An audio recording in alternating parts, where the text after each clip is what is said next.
from the same place as trap music. This that first react music. They can't hold me back. I'm feeling good cause I'm black music. Can't nobody touch.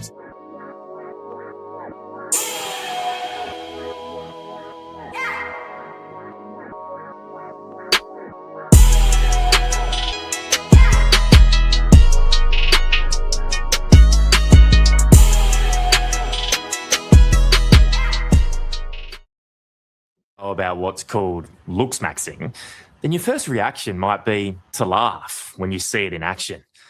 But that would be wrong, because this phenomenon, born of course from the internet, is not only nonsensical, it's incredibly dangerous. And it's causing damage to Australian adolescent boys and young men. On the face of it, Looksmaxxing is just that, maximising appearance. And on that note, happy Mother's Day and welcome everyone back to another episode of Cigar Sundays Live, where we define, examine, and analyze words, sayings, and phrases used in American culture. And tonight, we will be smoking on Looksmaxxing. So grab your thinking caps and get ready to smoke on words with two big nerds, myself, Chef Earl Pearl at DBCHEFTV, and the God, Ali Dawood L at BKSOLFARM, and we are the Cigarden Panel. Peace, God. How you feeling? Peace, God. Yeah, I'm here, man. Life is lifing, but we living, taking big breaths. We holding and we exhaling, and we doing it again over and over and over again. Like we are absolutely taking purposeful steps. Like we thankful, right, that I got to talk to my mother today. You know, so many have not or were not able to, and rest in power to all the good mothers that's no longer with us, right? Happy Mother's Day. Happy Mama's Day to all of the mothers out there, for sure. One more time. You always say all the mothers. I say all the good mothers. You always say all the mothers. Yeah, I'm gonna say all the mothers, you know, because maybe they get it together. You know, I mean, everybody got hope for everything else, but maybe they get it together. Until then, just I guess the saying goes, everybody doing what they know or doing the best they can, right? So shout out to the good ones too. Extra shout out to the good ones. Extra shout out to the good ones. But how about you, God? Yeah, always thankful for another day, thankful for another sunrise, another breath, and just happy to be here this Sunday. Happy to also speak with my mama, with the OG, and just being thankful for that. We talk all the time, so we don't need no day specifically. No, but I guess since the culture, American culture says that, hey, this is a day. I wonder when it got so bad in life where mothers weren't getting appreciated that they say, you know what, we have to have a day. So there was some point in time. That's a serious question, God. It was some point in time where mothers weren't getting appreciated enough, where they had to have a day where you have to stop earthing, lifing, and acknowledge, your mom, because the mother is not being given enough daily gratitude, So, I don't know, maybe it never happened. Maybe somebody just said, you know what, we just need to, we just need to have a day for them. Maybe mothers got together and said, you know what, we need another day. I be thinking about that, guy. Like, how bad could it have been? Where they like, yo, you know what? Like we just gotta recognize these mothers because like they didn't get no love. Like that's crazy. Yeah. Like I love my mom, son. I couldn't imagine not letting her know that. I'm trying to tell you. Like regularly. Yeah, God, but that's what we got going on. So tonight, y'all, make sure to like and share this video. And also subscribe to the channel, hit the notification bell so when we go live, you never miss an episode of Cigar Sundays Live. And like we said, y'all, we are smoking on Looksmaxxing. Please smash that like. And also head on over to www.bksolfarm.com and pick up a copy of 1016 160 Self-Sustainability by that brother right there, Ali Dawood. The link is in the description, y'all. You go ahead and get that so you can get your garden on with this. It's not a recession. It's not a depression. It's a repression. It's a repression. It's a repression. You know, it's called fiscal repression. And we're gonna have something coming up on that on Bows on the Table. Y'all going on over there to subscribe to. And while we talking about subscribing, don't forget to subscribe right now to DBCHEFTV on YouTube and put your name in the hat to win $100. We want to show you some support for supporting us here. And don't forget to check out Cigar Sundays live each and every Sunday at 8 p.m. East Coast time. That's what you're watching right now, because this is where we announce you, the subscriber who puts their name in the hat. So good luck to everybody, and we appreciate that. Don't forget, we got merch, DBCHEFTV merch, and we got BKSOLFARM merch. Link is in the description. And like we say, if money's tight, it's all right. We're going to still love you if they do what, God? Yo, just put up the like. Yes, indeed. So let's go ahead and jump into these questions tonight for Looksmaxxing. Looksmaxxing.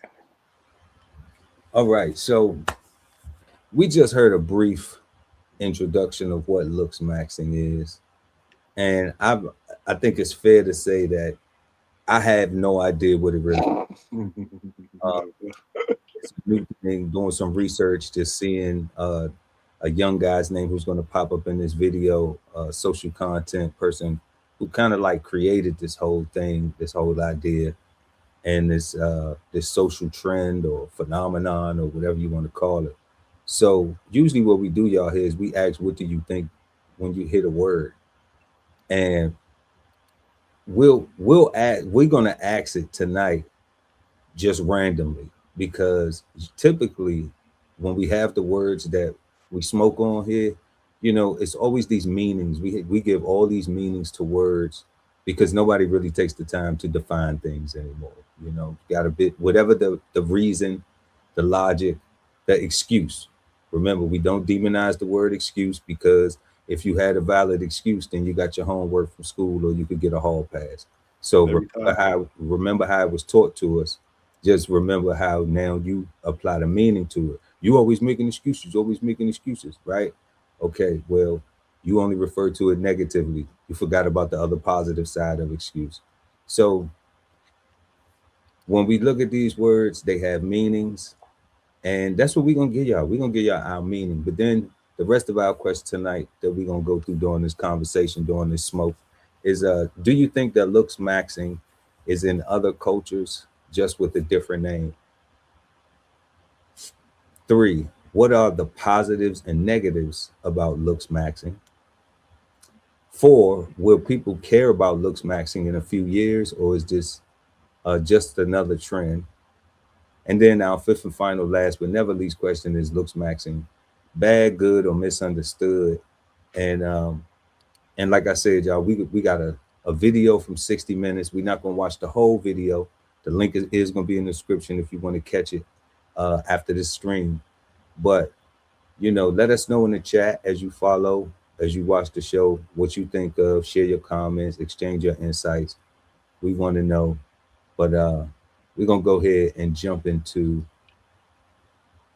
our first question. What do you think of when you just hear this word, Looksmaxxing? The guy Ali Dawood at BKSOLFARM.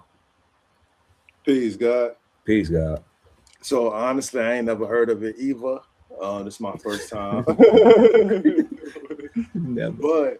But my first reaction to it is I don't like it, right? It sounds like it encourages first impressions, or emphasis on first impressions, right? And where you gotta put on a show, like you are something. And I'm more of a substance person. You know, Okay. I don't necessarily care what you look like per se, as long as you can produce. So right off the bat, just You said as long as you substance abuse. Hell no. No, because you do substance abuse, man. Okay. Go ahead, God. I got you. All right. But that's what I think, right? Like, I just think that, like, because I get it, right? First, people say first impressions are everything, but I think that at this point in time, with the administration that we have, like, we have the opportunity right now to literally see white people, right? So white peopling. What does that man? That's so like you can take doing what they want to do, right? Like whatever we thought white privilege was, right? We are witnessing the administration practicing it. Right. And we're also witnessing the trickle down effect from people in power that voted that way. They too feel it kind of come like service people's spouses, like when they drive on base, like they kind of think like you got to salute them too. Well, I mean, you do because it's the vehicle, but like they really feel like you got to salute the vehicle. Yeah, but they think you saluting them though, guys. Yeah. And do they still have decals? Because I know that's I'm old, right? So. Yeah, see, we went away with decals. So like, how do you even know? Because I remember the enlisteds had the red and the O's had the blue. Yeah, I remember that. Yeah, so once we went away with decals, it's just like you show your ID. You know. So and to that, they don't even have servicemen at a lot of the shacks no more. They got it's contractors. Yeah. So it's like it's way different. Yeah. Right. I don't know. I just think, like I said, like because the contractors really don't have to salute nobody. You know, they're there to secure, not follow customs and courtesies. If your name ain't on the list, you don't got one of these. You make the U-turn real quick. Don't do no strange moves at all. Keep your interior lights on at all times. Thank you. Matter of fact, we just gonna tell somebody to move, and we're gonna let you just back up. I seen that too in Norfolk. I was like, they don't have no turn around. They tell somebody to just back up. They'll make sure everybody looking at that. I was like, wow. All right. Like it's that trickle down effect of power that people have, like I said, because they voted that way, to where there's no longer good decision making or good leadership. Is just leadership, and you have to follow because I said it. And if you die at the end of it, then that's what was supposed to happen. But if you choose not to because you're scared to die, now you are in violation. And I get that in a military environment, right? But at a tire place, that don't make sense, right? At the Dunkin' Donuts, that don't make sense to have that kind of attitude, right? Nobody's life is on the line to where you have to follow orders. Boom, boom, boom, right? So I don't know. I just don't like. Somebody might get burnt frying the donuts. so working in the kitchen, if they get burnt, that means they wasn't doing it. What? They wasn't following the instructions. Yeah, they wasn't following the instructions. The rules still applied, and even more so when you handling hot grease. Plus, that's the product. How many donuts you got to mess up before we got to fire you? Like, nah, you messing up the inventory. Yeah, like it's. But I feel it is a lot of run amuckness. Yeah, like it's different. Like you actually messing up the product. We just gonna like we a donut shop, but we gonna start making cheeseburgers now. like what?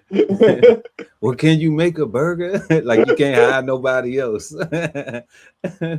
If we fire him, he make or her, or them. If we fire the person, they may come back and shoot up the joint, right? So we don't fire them. We just move them to something else that we didn't properly train them on, and expect them not to mess up and do the most excellent job, or and then we realize, like, if we have properly trained, then they need remedial training. So after you go through some remedial training and they still don't get it, then they don't desire to be there. That's not a misinterpretation. That's just like, right? Because it does require some effort to do bad work and to do great work too. That's what I think, God. I think that it emphasizes the whole first impression thing, and I don't necessarily like the whole first impression. I feel like people that judge on first impressions deserve to lose out, right? Like, I don't feel like the person that's being quote unquote judged is the person that's missing out. I feel like they're the person that has it,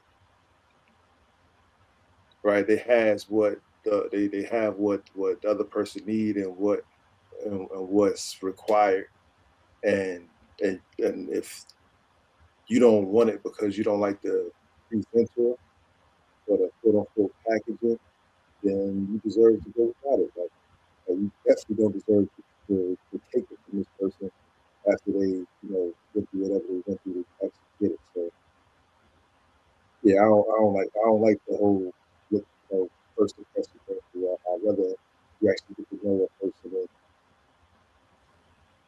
and learn. Yeah, the content of your character.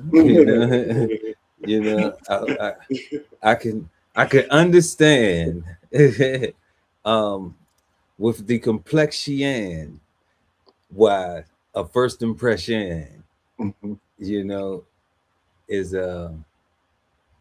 something that's bothersome, because it's a certain group of people in America that that's what I say. Are held to that standard. That's what I'm saying. On a regular basis. Since the inception of this country. Yeah, pretty much. So right now, y'all, we answering our first question. What do you think of when you hear the word Looksmaxxing? If you even know what it is, feel free to share in the comment section. Shout out to Mingaling in the building. Nadine, shout out to Nadine Hans. You've been pulling up with us. Good evening. And and the guy put the evening back up in there for sure. Mm-hmm. So yeah, man, when I had no idea what this word was, and I'm still learning. We got a video, y'all, we're gonna go to right after this question right here before we get into the next set of questions. But I just, when I heard it, I was just like, Looksmaxxing. I don't know what, I'm thinking something cool, because I didn't know like part of the backstory that I know now. You think you get fly. So I'm thinking like, you just maximizing your fly. Your fly is like, I'm maximizing my look. Like I might got the burgundy, crown on with the burgundy tee, and might have some burgundy shorts, burgundy socks. I might have the pennies or the burgundy pennies on, what I'm saying, or something. Clean. Yeah, I'm clean head to toe. Yeah. So that's what I'm thinking. Like I'm thinking it's something cool. But after just hearing that intro and then doing a little bit of research, it's just like, y'all gonna have to wait till find out our last question if it's bad, good, or misunderstood. But I absolutely had no, that's what I thought when I heard it. I just, I thought it was something that culturally was just like, something that people were doing. I mean, and it is to say to enhance their style, but it's not that simple. It's not that simple. It's just getting your outfit together, or, coordinating your outfit on some Young Dolph. Like every time I come outside, my outfit match my car, like, it ain't, it's more than, it seems like it's way more than that. You know, to have money like that. yeah, because I mean, you would have to spend the time getting the money to be able to put that together. You know, maintaining the finances to be able to put that together. Then, you know what it looks like they got going on here. So that's what I think of when I hear um, the word Looksmaxxing. You know, just maybe getting your style together, getting your fit together, getting your fresh together, getting your fly together, getting your drip together, you know. But and the God, you said it was first impressions, right? So, and I guess that's kind of similar to what you're saying, right? Because like that's kind of what I was meaning. Like it was all about your style, but for me, it was a overemphasis on your style, right? Like now we're just gonna focus on that, and Well, I thought, well, see, I'm just talking about fashion though. I'm not talking about whether you in a suit, you got a coordinated outfit on, or you yeah, looking bummy. yeah, And you know, because to me, that's gonna be an automatic, like to me, correct, that's part of all the first impressions, you know, because it's just, and then your complexion too, you know, like the surface level things of getting judged initially without a person having a conversation, getting to know who you are, seeing if you value your hat matching all the way down to your socks, or your you know, because your values could be in a different place, correct, and your appearance could be it may not look like that, it may not present that, it may not be Floyd Mayweather, you know. Your appearance might be somebody who dressed real casual, you know, got money, but don't be flashy, like, you know, that they don't have to have a Louis Vuitton jacket and a, you know, big monogram stuff. I don't know, you know, anybody who fit that bill. yeah. I can't think of You know, nobody right now. I would say Tyler Perry. I don't say Tyler Perry dressed like that. Yeah, You know, um, I don't think he dressed like that. He got plenty of money. Um, so and that's just in that comparison, the presentation, the person presenting themselves in the first impression, right? Tyler Perry walk in, we know he, not knowing who he is, his dress, his style of dress, you know. Then Floyd Mayweather walk in his style of dress. It's like, okay, yeah, they still two black men, but one person is going to get received differently than the other person because of their clothing. So, correct. you know, so yeah, so I'm just thinking of it as just being your clothing selection, not the impression that's given. I got you. I'm You with feel you. me? Yeah. Yeah. Yeah. So y'all let us know what y'all think of when you hear the word Looksmaxxing without cheating, going to go and Google it or something like that. Just let us know what you think of it, even before you found out what it was or what it sound like to you. You know, if it sound goofy, if it sound crazy, if you know, let us know in the chat, y'all. Let us know what you think. We're gonna go ahead and jump into this this bit of content right here, this 60 minutes. And it's a little Yep. long. It's a little long, y'all. Rock out with us. But what we're gonna do is we're gonna be breaking and talking about certain stuff as we go along. If y'all hear something, y'all comment on it too. Okay. And then we'll talk about it when we stop and roll through it. But it's about 10 minutes. So just, you know, rock out with us, y'all. A kind of self-improvement that makes them irresistible to others. But how it's done defies belief. Looksmaxxers advocate drugs, surgery, and even self-harm, using a hammer to smash their faces to try to realign bone structures. Not Already off top. Looksmaxxers. What? Looksmaxxers smacking. Looksmaxxing. Look. What? Run it one more time. using a hammer to smash their faces to try to realign bone structures. Not surprisingly, we need to warn you, this story contains some graphic images. It's difficult to make sense of what you're seeing. This 21-year-old Queenslander claims he's making himself look better by reshaping his face with a daily routine of... Is it me or he giving Clark Kent vibes?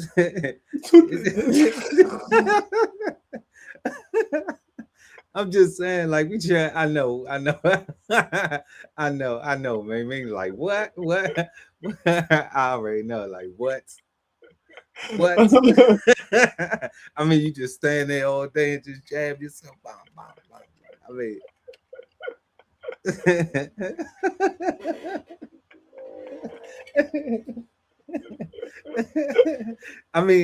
do you do combos? Do you do combos? I mean, how you throw them things? Do you do combos? How you throwing them? Is he and then you hitting yourself though? And then do you do body? Do you do body? Do you body head? Do you, is that what you do? Chat some. Yo, so you you elevate from your fist to a hammer? I mean, he looks serious too, though. No, he looks super serious. He looks serious, like I'm about to knock the beauty into myself.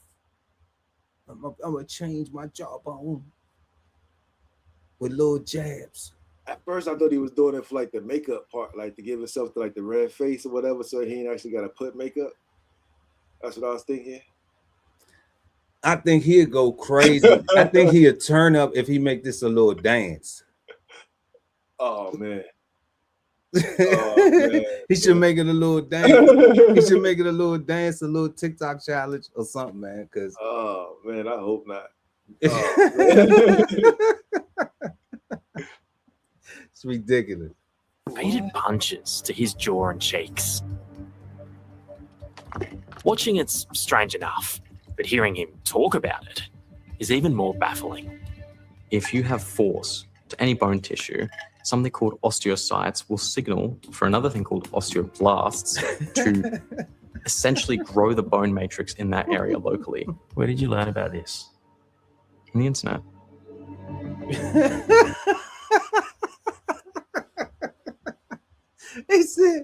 He said, where did you learn about this? Where did you learn about this? Look. Megaling said, where did you get this foolishness? Off the internet. The same place he got it. Oh my God. Off the internet. Oh my God, son. This is 60 minutes. Well, where did you find this foolishness? My question, your answer, Auntie, the internet. Like, this is crazy. 60 minutes. It's 60 minutes. Like, this is 60 minutes. Yo, guy, you know what's crazy? Like, because you said it was 60 minutes, I thought it was like this is legitimate. Because, you know, I'm old, right? So I'm like, 60 minutes, I got... Man, they used to be doing the spacewalks. You know what I mean? 60 minutes. The real controversy. 60 minutes got people punching themselves in the face. Beating themselves in the face with a hammer, though. With a hammer, though. With a hammer. Oh, my God. Not going outside building something. Not going outside building a shed, building a tool kit. They beating themselves in the face with the hammers. That was wild. This not wild. Black men, Latin, brown men, this is your time to seize the moment. This is wild. White boys is beating themselves in the face with hammers because they can't get no girl. Man, what? This sound crazy. When I see stuff like this, I understand now why they be like, we're losing the battle and we going through this and going through that. Like, you hitting yourself in the face with hammers. You hitting yourself in the face with hammers. Yo, that's why you losing, son. Like, stop doing that. Like, don't do that no more. This Like, is crazy right here. Like, This like is totally forget that we ever did this. Like, don't even bring this up no more. Like, I have to say, as a Black man in America, this is a problem. We have done. So we still do some of the wildest stuff. All right, that we've seen in culture and news and everything else. But I ain't never seen us hitting ourselves in the. I done seen some people done smack somebody in the head with a hammer before in real life. I done seen that, but not this in the mirror. I done seen people hurt themselves before in real life, but it wasn't for no Looksmaxxing. I mean, the sisters hurt themselves. When the sisters get their makeup done, they call it getting their face beat, and they don't even use a hammer. So, so I'm like, this is what's going on here. This is so. You know what? I'm gonna clown, but I ain't gonna prejudge. We're gonna rock out. We're gonna get to the bottom of it. There, it even has a name: bone smashing. Believe it or not, this is a new global movement called Looksmaxxing. High testosterone took my face from this to this. Teenage boys and men in their 20s going to extreme lengths to improve their looks. Tonight, the confusing, weird trend that's leading young Australian males down a dark path. If you're physically unattractive, it's unlikely that you'll be able to have these romantic relationships. So it all comes back to looks at the end of the day. Is that true? Is that true? No. Is that true, God? No. Let me ask you something though. Is that true for white guys, or is that true for all guys? I ain't never been no white guy in my life. It wasn't a trick question. It wasn't loaded. But I'm a firm Noah that is not your looks, right? It's your intentions, right? Like anybody can get anybody that they want. Like they just gotta want to enough, right? Like and put in the work, right? That's yo, man. Just be sincere, honest, and true, and it don't take too much. Like if it definitely don't take no hammer to the face. Imagine that. Imagine that girl be like, look, I like you, but you know, before we go out, you need to go home for about 3 weeks and just hit yourself in the face with a hammer. Yo, you know what? That's so. Yo, I'm mad that dude said that, right? Because like if I'm a female in Australia, I'm trying to clear it as quick as possible, because if they beating themselves in the face with hammers to try to get the girls, it's only a step away before they do something way worse. Oh, like they hitting themselves in the face because they said it's all about looks at the end of the day. Like what happens when they say F it? I done beat myself in the face with a hammers. I done rolled over my face with a damn lawnmower. I don't even have this face no more. I got a new face now. You still don't want me? What's wrong with you, Australian woman? Why don't you want me? Looksmaxxing with no substance, right? Funny. Look, nah, it's not. So it said global though. So it's global, right? It's not just in Australia. And one of the main guys who's getting the most, who's going up online, we talk about him, you know, that was who they just showed, the guy just saying that, and he's here, and he's, you know, he's in the new, he's trending, okay? But the first guy, I guess he's the, you know, the originator. But the other guy who was just up there, I think his name is Clavicular or something like that. Oh man, you may have seen his name pop up in some, you know, in some algorithm streaming stuff, you know. But yeah, we gonna get into it though, man. But he's, you know, he's got quite the name for himself out here. And he's a face beater. And he's a face beater, yeah.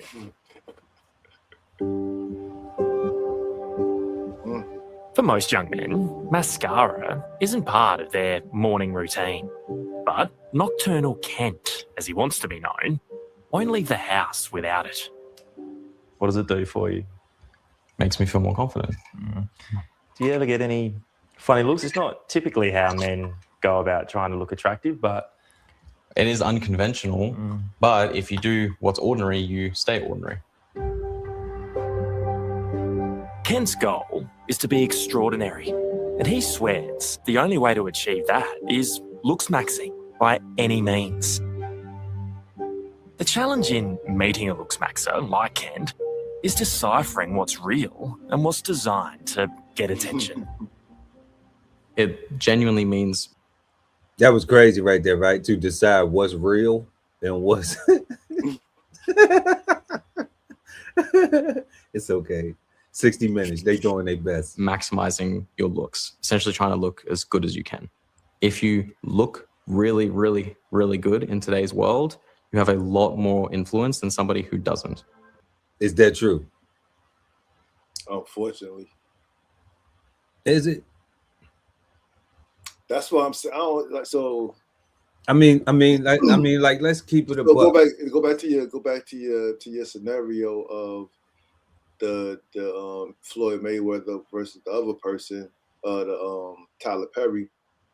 The fact that they get treated differently based on their clothes, right? That says that whoever looks better societally, whoever looks safer societally, whoever looks more conforming societally, right, is more appealing, is the better choice, right? Is the more optimal choice, right? Like that's Well, which is- I only use them two as an example because they're two dressing, but they present themselves stylistically different, yeah, that's I mean, right? yeah.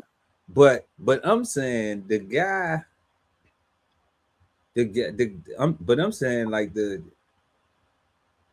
he's saying that if you look better, right? So, but he's talking about facial features. He's not really talking about clothing. He's talking about if you are more attractive Yeah, that's why the women with the makeup facially, physical features, right? He's not talking about because I'm saying I don't agree with him. I'm saying that I agree with that.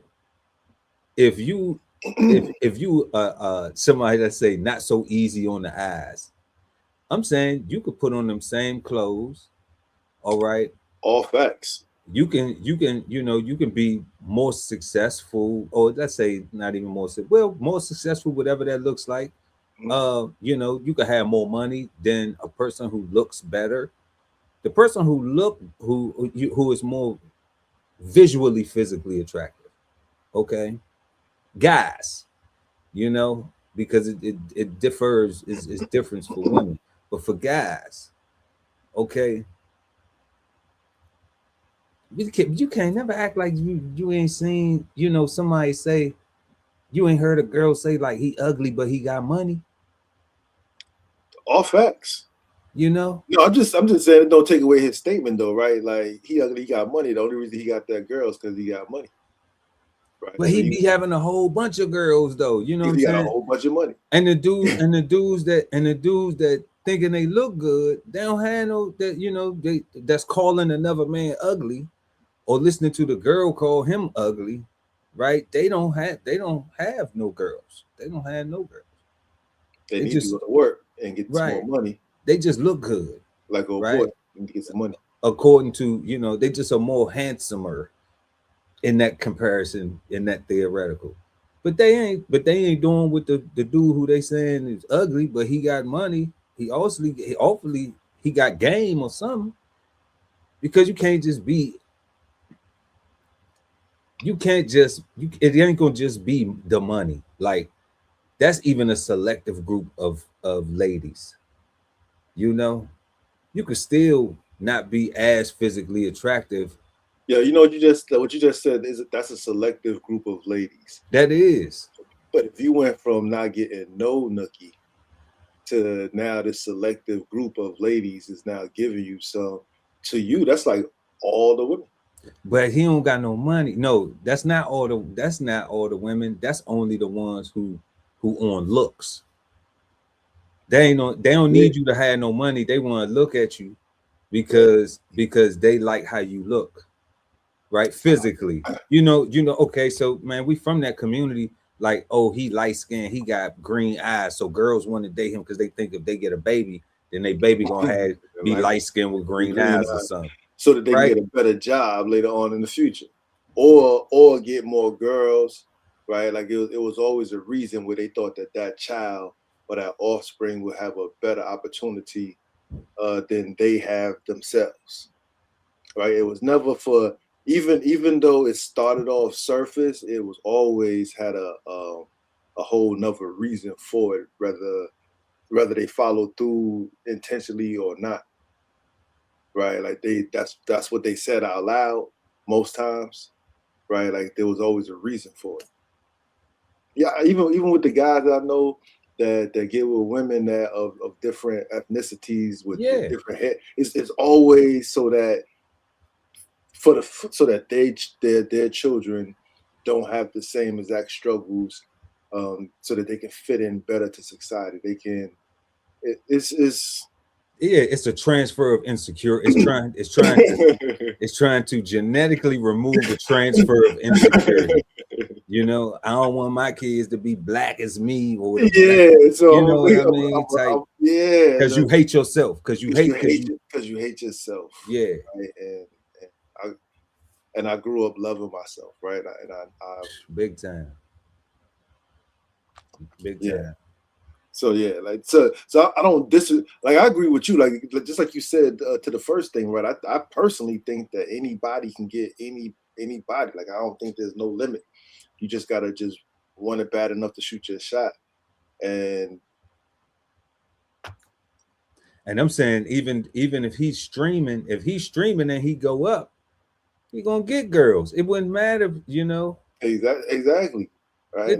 It don't matter if he's standing there punching himself in the face for 55,000 hours a day, or you know, or, you know, or he still had a whole bunch of acne on his face and big thick glasses, and you know, he was real, you know, geeked out or whatever, nerdy. Like he got the bag, so you know, he's gonna get those girls. He's gonna get those girls that's looking for the guys that's willing to pay for their time and whatever their fun, you know.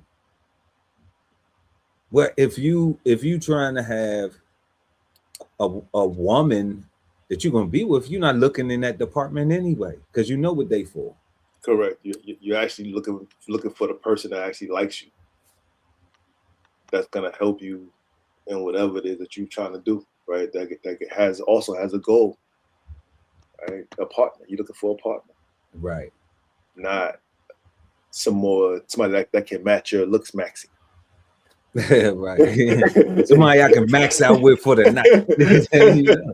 Just go max out for the night, and then they call them arm candy or whatever, right? Like that's what like no, you don't want to marry arm candy. Like they call them thoughts in their world. You know, they call them little ratchets. You know. Definitely. Let's run that. Beyond dyeing his hair and eyebrows and wearing makeup, Ken says he's achieved this transformation by doing what medical experts consider preposterous, like repeatedly striking his face with his fist. Hold on a second, guys. I don't want you to be hurting yourself. Of course. I feel like you are.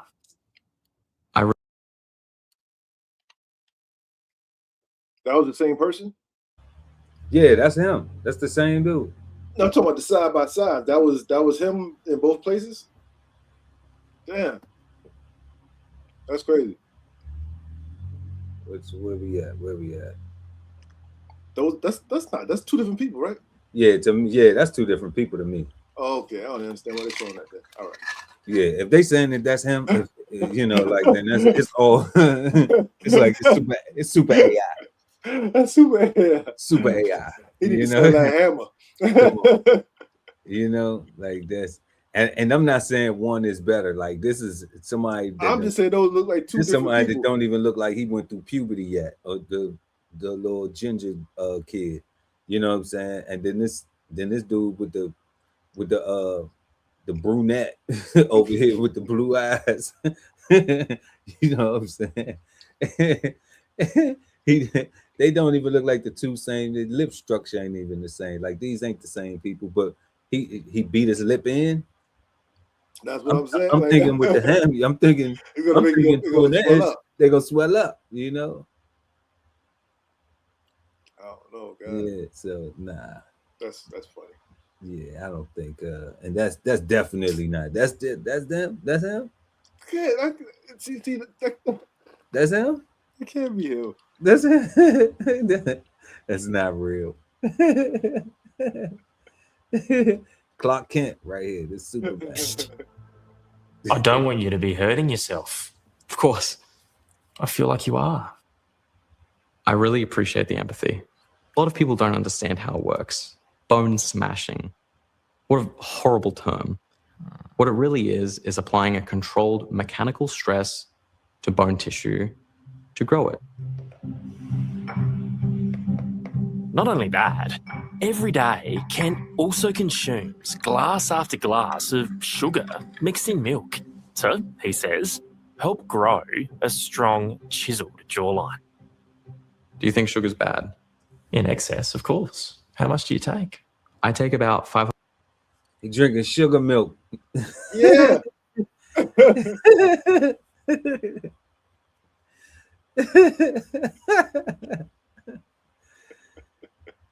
Yeah, God. He drinking sugar milk. Yo, man, I hope this is one trend that no black people know where to pick up. Leave this to them. This is crazy. He drinking sugar milk. And he got his lashes done.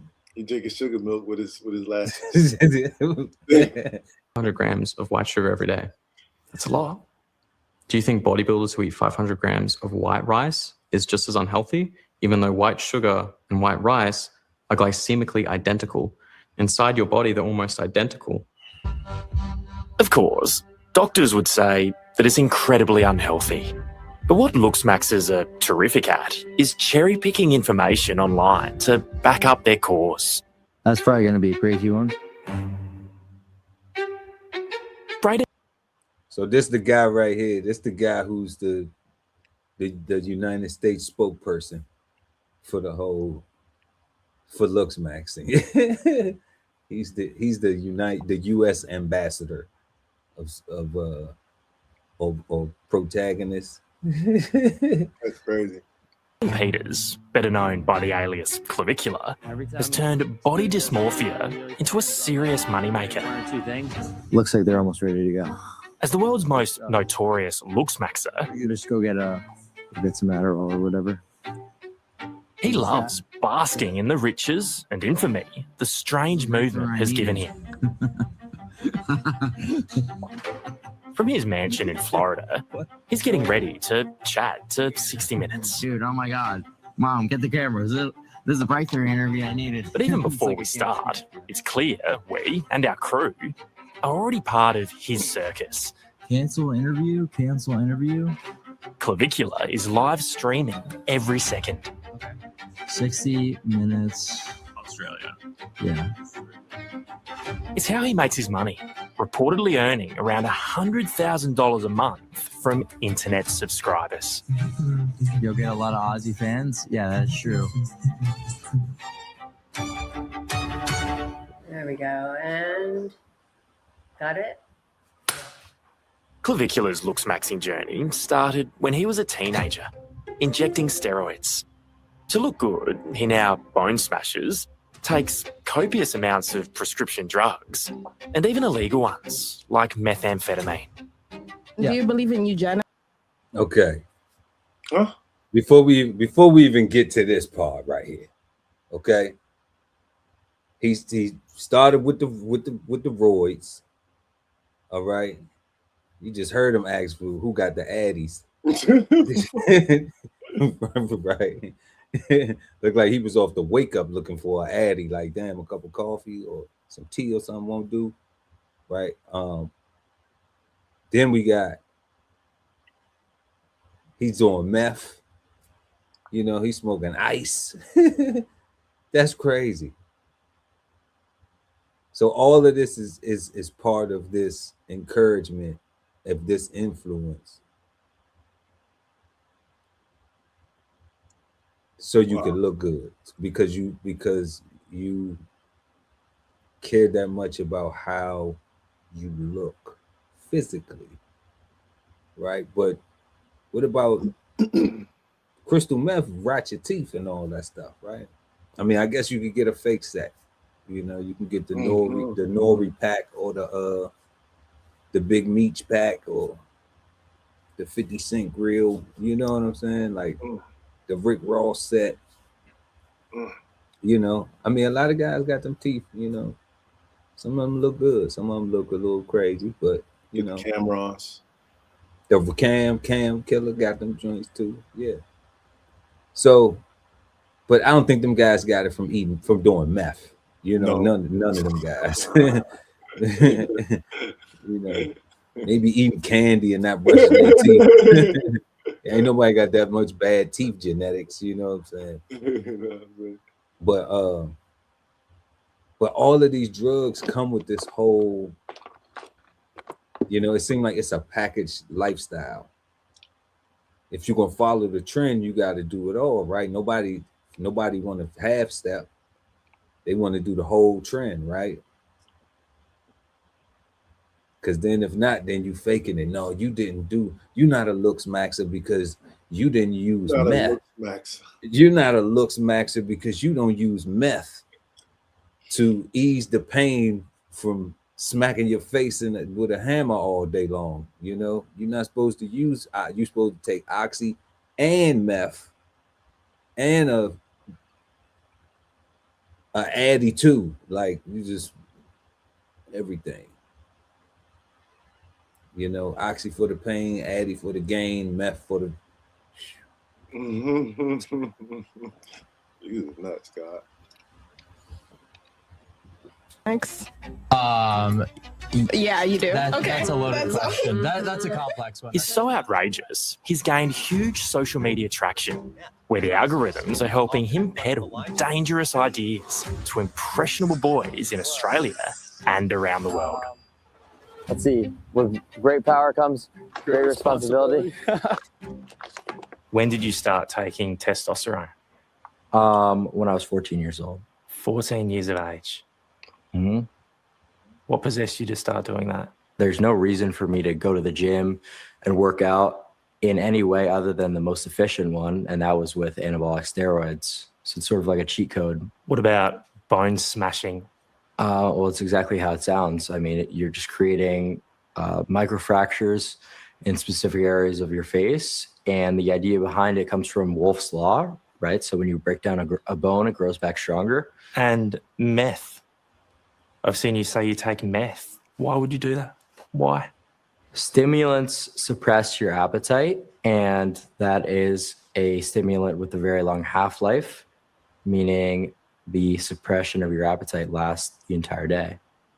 I put very little stock in what Clavicular has to say, although he... So now you got to starve yourself too. So obviously his Looksmaxxing is beyond punching himself in the face. His Looksmaxxing is also starving himself, so that way, you know, and doing, then he talking about taking the steroids so he don't have to go to the gym to work out. That's crazy. Yeah. So we got the people doing the BBLs, you know, we got the guys doing the, you know, the fake abs and all that, and tummy tucks, and you know, and then you got this. Yo, I thought the shirts with the muscle in the bicep was funny, but and wow, but this is like I'm convinced. Like I think there's somebody for everybody. Like I don't even think that. It's somebody for everybody, right? Like I really do, bro. Like, dude, like we outnumbered already by females, right? Like, so you ain't gotta do all this. Like, this is way too much. I don't get it. And you said they're making $100,000 a month off streaming, yeah. Yeah, that's all. I mean, we just got to do more content. I mean, I'm just saying, you know, I mean, I'm not taking away from his talent or whatever that may be, you know what I'm saying? But I'm just like, come on, family. Like, yeah. Is very convincing. Unlike clavicular, Dr. Angie Terrace is a licensed and qualified aesthetic surgeon. She, as you might expect, considers extreme looksmaxxing to be either substance abuse or nonsense, like striking your face to grow your jaw. Oh, it's just shocking, especially some of the things like the bone smashing. I mean, there's just absolutely no scientific evidence behind most of the things that they are talking about. Let's say you smash them hard enough to cause some trauma. You have no control over how these bones are going to heal and remodel. If they're not hitting it hard enough, then you're not really doing anything. You're causing inflammation. You're causing swelling. You might see a little bit of a change because of the swelling there. There could be bruising. And so that's going to go away. The reason why their message resonates so well is they show before and after photos. You've probably seen that. I've seen some of them. What is that really showing? Puberty's happened. Yeah. So their face has changed anyway. And sometimes you always wonder if they've been getting other treatments as well that they're not talking about. So it could be a combination of both those things. But Clavicular sees no problem in inspiring young men to get potentially unnecessary surgeries. In fact, he encourages it. He's become a pseudo-celebrity, streaming to global paying subscribers nearly 24 hours a day. And for him, the more impressionable, the better. Do you feel bad about it? So do you think people are better off living in a fantasy land? It really is like copium fantasy land stuff to tell people that their looks don't matter. Surely, Clav, it is a happier world when people don't. Is it fantasy land to tell people that their looks don't matter? I mean, looks matter. I mean, they got a whole thing called Looksmaxxing. Like, yeah, that don't validate it. You know, or if Looksmaxxing don't validate it, maybe the aesthetic surgeon, right, might validate it, right? You know, something about what she said, I want to challenge a little bit, right? She said there's no scientific evidence or no data, medical evidence of what he was saying, and I started thinking about the martial artists that be smashing like the rights and stuff like that be using the things to make they knuckles harder, like the little punching sticks and stuff like that. Like, isn't that similar to what these guys just to their face? I mean, you know. Okay. That's what it was sounding like to me, or the equivalent of doing a push up on your knuckles to make your wrist stronger versus flat, right? Like, to me, that's what it sounded like. But again, knuckles versus your face, right? I don't know. He just sounded more credible to me than she did. Okay. Sit there and obsess over their looks to the point they're hitting themselves in the face with a blunt object. Well, I mean, why? If looks are the most important metric, why wouldn't you do anything and everything to maximize it? I'll tell you what, boys. The face might not be the greatest, but look at those tits. That's something right there. It's not just Clavicular's obsession with his looks that's most concerning. He preaches a sexist ideology that women are only interested in the world's. And see what I was saying? He just told her that she was ugly, girl. Yeah, he just told her that she was ugly, but he said that her boobs look good, right? And she still stood there. But she still stood there. So that's why I'm saying, like, but he got cameras. He's popping. So it's worth it to her. Yeah. So she don't care what he said. He could have said anything. She would have laughed. Oh, you so funny, right? She trying to get something out of him, and whatever she got to do to get it out of him, she willing to do already. So it's not. I don't get it. I don't get why the looks are the most important thing when it's like, you know, there are other streamers, you know, who young ladies will probably say who look good and who don't look good, but they still go with them because they got the bag. Yo, God, yo, he beating his face with a hammer because he can't get girls. When a girl is standing in your face, looking at you like she actually giving you rhythm, how do you then tell that girl that she is not pretty enough, but she got good boobs? Like you literally beating yourself in the face with a hammer to get girls, and you got one in front of you. I think he's missing the lesson. I think. Man, that ain't the only thing I think he's missing. But like whoa, I'm like, what? Ain't the only thing I think he's missing, God. But you know, like he beat himself in the face with a hammer. Talk about, you know, the face ain't the best, guys, but look at those tits. Right, oh, man, right. That's super crazy, right?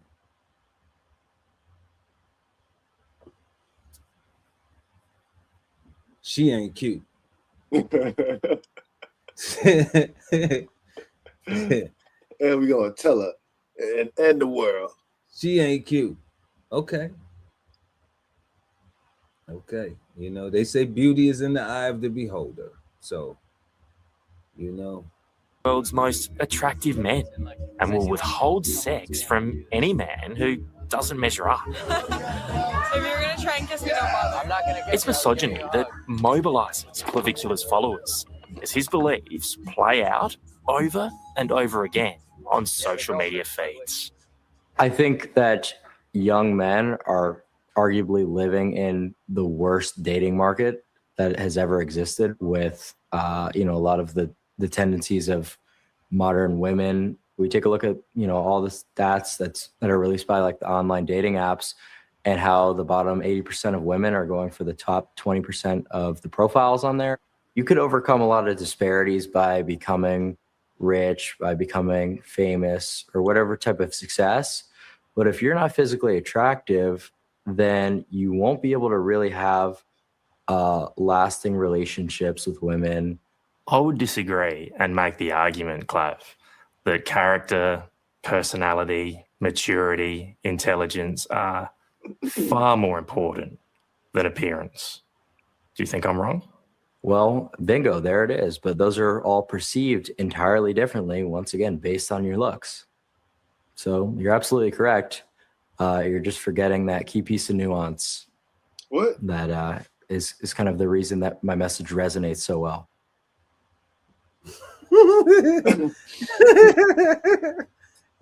That's why his message resonates so well with young men with underdeveloped brains. Okay, that's who it's resonating well with young men with underdeveloped brains. Okay, and probably not enough to do in their spare time. All right. Because they got time to sit around and do this all day. And they blaming the females for doing that because the shorties don't give them no rhythm. They go back to the crib angry. Luckily, they don't beat on nobody else but themselves. And it because what they said something earlier, he said they used the word body dysmorphia. Yeah. Right. I'm like, that's very interesting. Like the actual term for this thing is called body dysmorphia, which means I think you don't like yourself. You know what I'm saying? Yeah, I'm convinced. I'm convinced, and not even like being in a negative way. If somebody got plastic surgery, right? If a woman went got bigger boobs. It's because she didn't like her small boobs. If she had big boobs and got smaller boobs, it's because she didn't like the big boobs. So it's a common uniqueness. It's a human characteristic for you to not maybe like something. Correct. Right. But how you go about doing it, I guess, is now we're seeing a new method to how you go about how you feel about yourself. You know, now before you just go get and they have improved the technology for the surgeries and stuff, you know. But now they saying, okay, so you know, now it's okay to go get the surgery. But now if you can't afford surgery, you just need a hammer and a bunch of time to punch yourself in the face. $5 hammer at that. $5. Hey, why hammers are still $5. It's a low cosmetic tool. You can head on down to your local Dollar Tree, Dollar General. You know, maybe if you got a bodega or something like that, they got some tools in the back next to the oil or the, you know, the transmission fluid. It might be a hammer back there. You know, it's crazy. It's ridiculous. But it's clavicular. Yo, God, like what do you learn? What do you learn exactly? What angle and how much force to beat yourself in the face with? Like, is that an online class? I guess you gotta go online, and it tells you just small taps. You know, you don't know how light force. Do it sting? Do I hit when it sting? How do I stop? When? Who knows? It's ridiculous, though. It's ridiculous. So we hope that y'all have enjoyed that presentation of 60 minutes. The full video will be, the link will be in the description. We definitely did not want to play that whole video and go through it because it was just, honestly, you know, I thought that stuff was entertaining. It's like the longer you watch, I don't know, for me, the more depressed I got. Just like, you know, just like, wow, this is human activity. That is, you know, when we got so much other stuff going on that we could be doing. But it's human activity that made it to 60 minutes. That made it to 60 minutes, yeah. Yeah. We need to go to the moon more.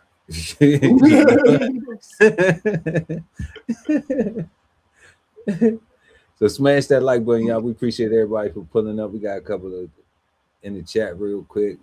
I know it's crazy, right? Then we got oh, that's Bug in the building. What up, Bug? What up, Bug? All right. So now we got our second question, y'all. We're gonna go to do you think that Looksmaxxing is in other cultures just with a different name? You know, so and if a person doesn't understand that question, I'm basically asking, like, do you think that in your culture, I don't know what we have a very diverse audience. Do you think that people do this? It just has a different name. Do you think that not beating yourself in the face with hammers, you know, but people may be beating themselves in the face with hammers, you know, what we call it, theoretically, you know, it may be something that they're doing, you know, that may not be actually physical, but it could be identical in relation to, you know, wanting to look better or thinking that looks matter that much. You know, so that's the question, y'all. Let us know. Exchange your insights in the chat. You know, do you think that that Looksmaxxing is in other cultures just with a different name? What you think, Al? If I take body dysmorphia off the table because that's negative, that's negative. Is it negative? Why is body dysmorphia? Isn't that the like you anytime you look in the mirror you don't like what you're looking at kind of thing? Like I think I'm saying it's negative because I think it's like a form of depression or something like that, like medical. I think it's looked at. Body dysmorphia is. I think it's looked at as a negative thing. I'm not sure, and I'm only saying that because I'm thinking that Looksmaxxing is supposed to be looked at as a positive thing, right? To make yourself look better and be more successful in life. Well, it is a disorder. Body dysmorphic disorder. Yeah, that's what I'm saying. Like body dysmorphia. Yeah, and I want to separate that from Looksmaxxing, even though I think they're the same. Even though I think this is the same thing, I do want to separate it because that disorder just sounds negative, right?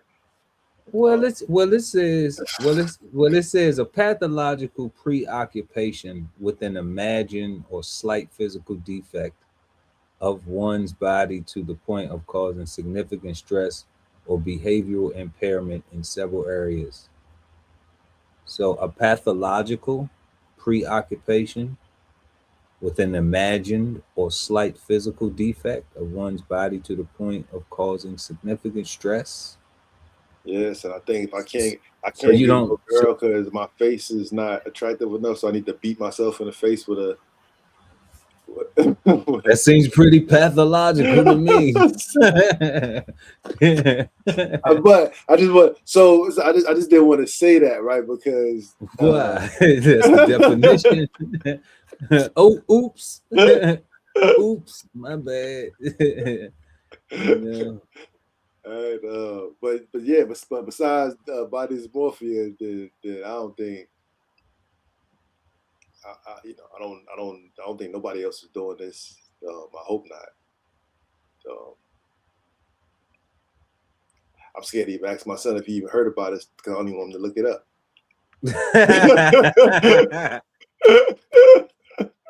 Protect the children. Protect the babies.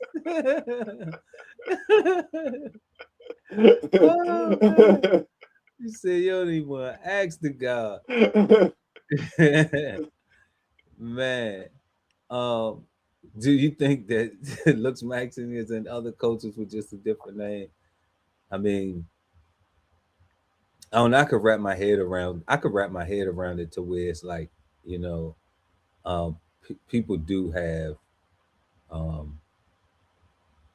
I look at that pathological preoccupation. When we look at that pathological preoccupation, that's like we typically have seen that in the African American culture with a woman who get a whole lot of surgeries, you know, a whole lot of augmentation. Like she get her eyes done, she get her nose. I mean, really, she got the Kim K kit. Yeah, you know. So I mean, because that's the person who like really popularized the plastic surgery culture. Yeah, you know, like she just really took it to another level where girls like, nah, I want a booty and boobs like Kim K. You know, had they known, all they needed was a hammer. nah, some of them needed a knife. For some people, the knife was better. I think it worked out for some of them. The knife was better. I think a hammer. I think they had already. Some people already look like they've been hit with a hammer. It's crazy. Oh man, you know, somebody might say I look like I've been hit with a hammer too. I ain't tripping, man. That's because I'm chiseled. That's because I've been Looksmaxxing. If you say I look like I've been hit with a hammer, it's because I've been Looksmaxxing. I've been maximizing my looks. That's funny. But yeah, I think that's where we've seen it. I think that's where we've seen that extreme. You know, when you have, and it's rare because it's not a lot of, you know, yeah, that's money. like because it costs, you know, Yeah, that's because money. plastic surgery costs, and all women don't have the money for plastic surgery, you know. So, and clearly all guys because they getting $5 hammers because that's cheap. hey, that's the discount version. You just gotta get to work early because clearly he started before puberty, you know. Yeah, you gotta start at 14, right? You know? Yeah, he has to start at 12, you know. Golly. Get you a head start, get you a head start. But yeah, this is crazy. So moving to our third question. What are the positives and negatives about Looksmaxxing? Y'all let us know in the chat or the comments section below, depending on when you're watching the show. What are the positives and negatives about Looksmaxxing? What you think, guys? Positives and negatives. I actually got a positive, guy. So the one thing that I was thinking about going back to the knuckles and strengthening them, I was thinking about how conditioned their jaws to a punch.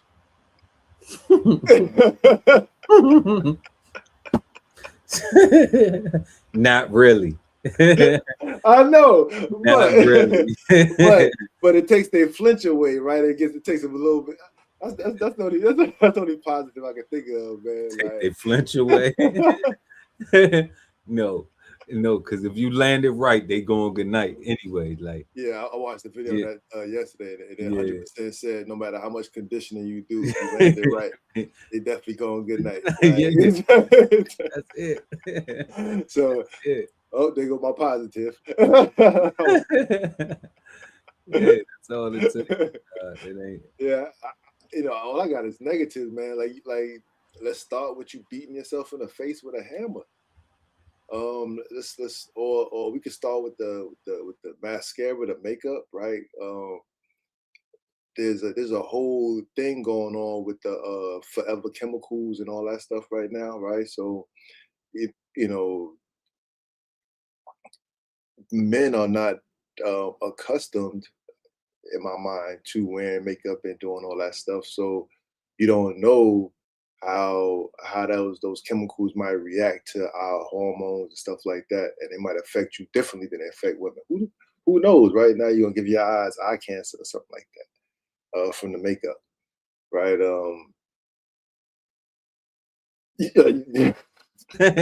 Maybe it's Maybelline.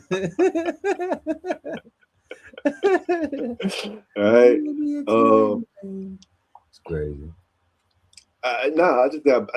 There's like I said, where do you learn where to do it right at? Right? Like, how do you know if you're doing it right? How do you do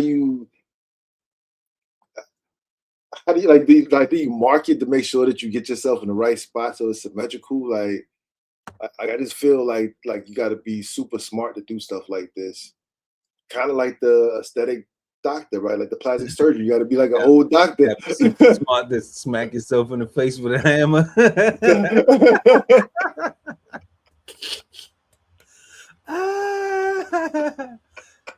You gotta be super smart to smack yourself in the face with a hammer, God. You didn't mean it like that.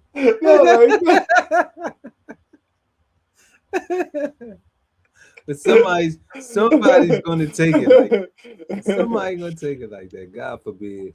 Hey, take that clip and make us go viral. We need the views, right? You know what I'm saying? Like, share, subscribe. You know what I'm saying? For real.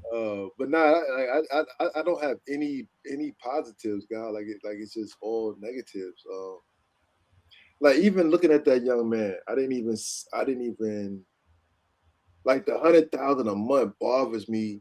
Not the number, but how much influence and reach that he has, or how many people he's talking to.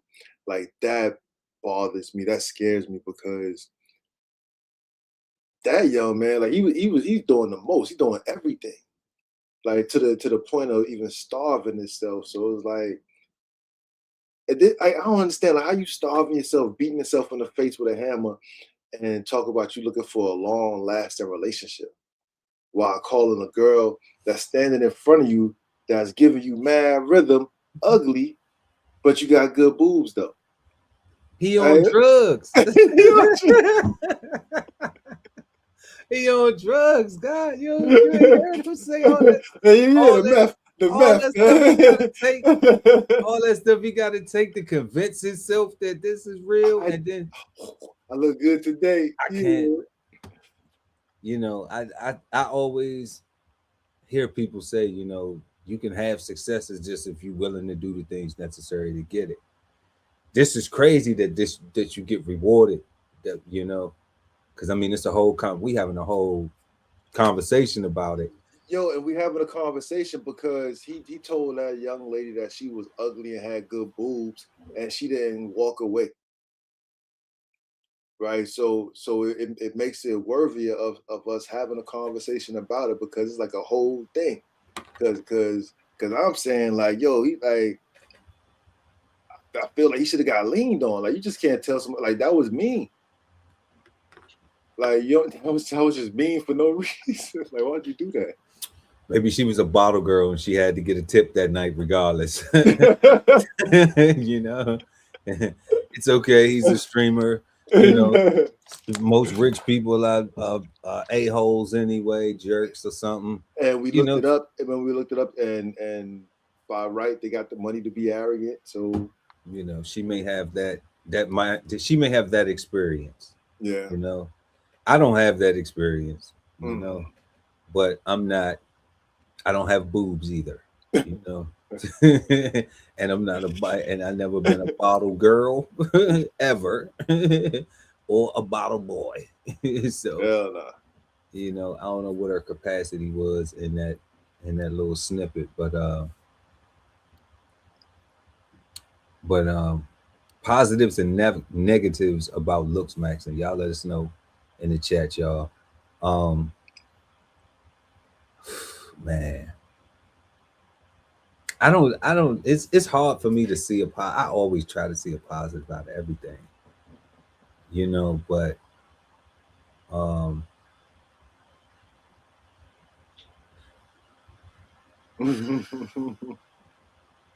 you know, because the negatives are easy. That's what I'm trying to look for, the positives. Because it's a hammer in your hand already. Like the negatives are easy. Like I could go in on the negatives. You know, that's the easy part. You know, but trying to see the positives. I don't see the positives.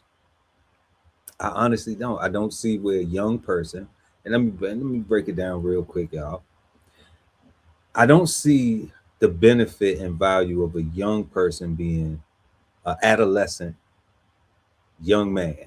Okay, I don't care about their complexion or ethnicity. I don't see them having a productive teenage years of investing in things and their time into things that they're going to be doing in their young adult manhood phase. From beating yourself in the face with a hammer, from being on meth, taking steroids, you know, all these other drugs that you got to take, you know, other than whatever prescriptions you got, you know, fair enough. But, you know, seeking out Adderalls and you don't have a prescription for it, you know, definitely not smoking no meth, man. Like, that's for tweakers, you know. So like, I don't even know how he could. And I'm not even going to be hypocritical.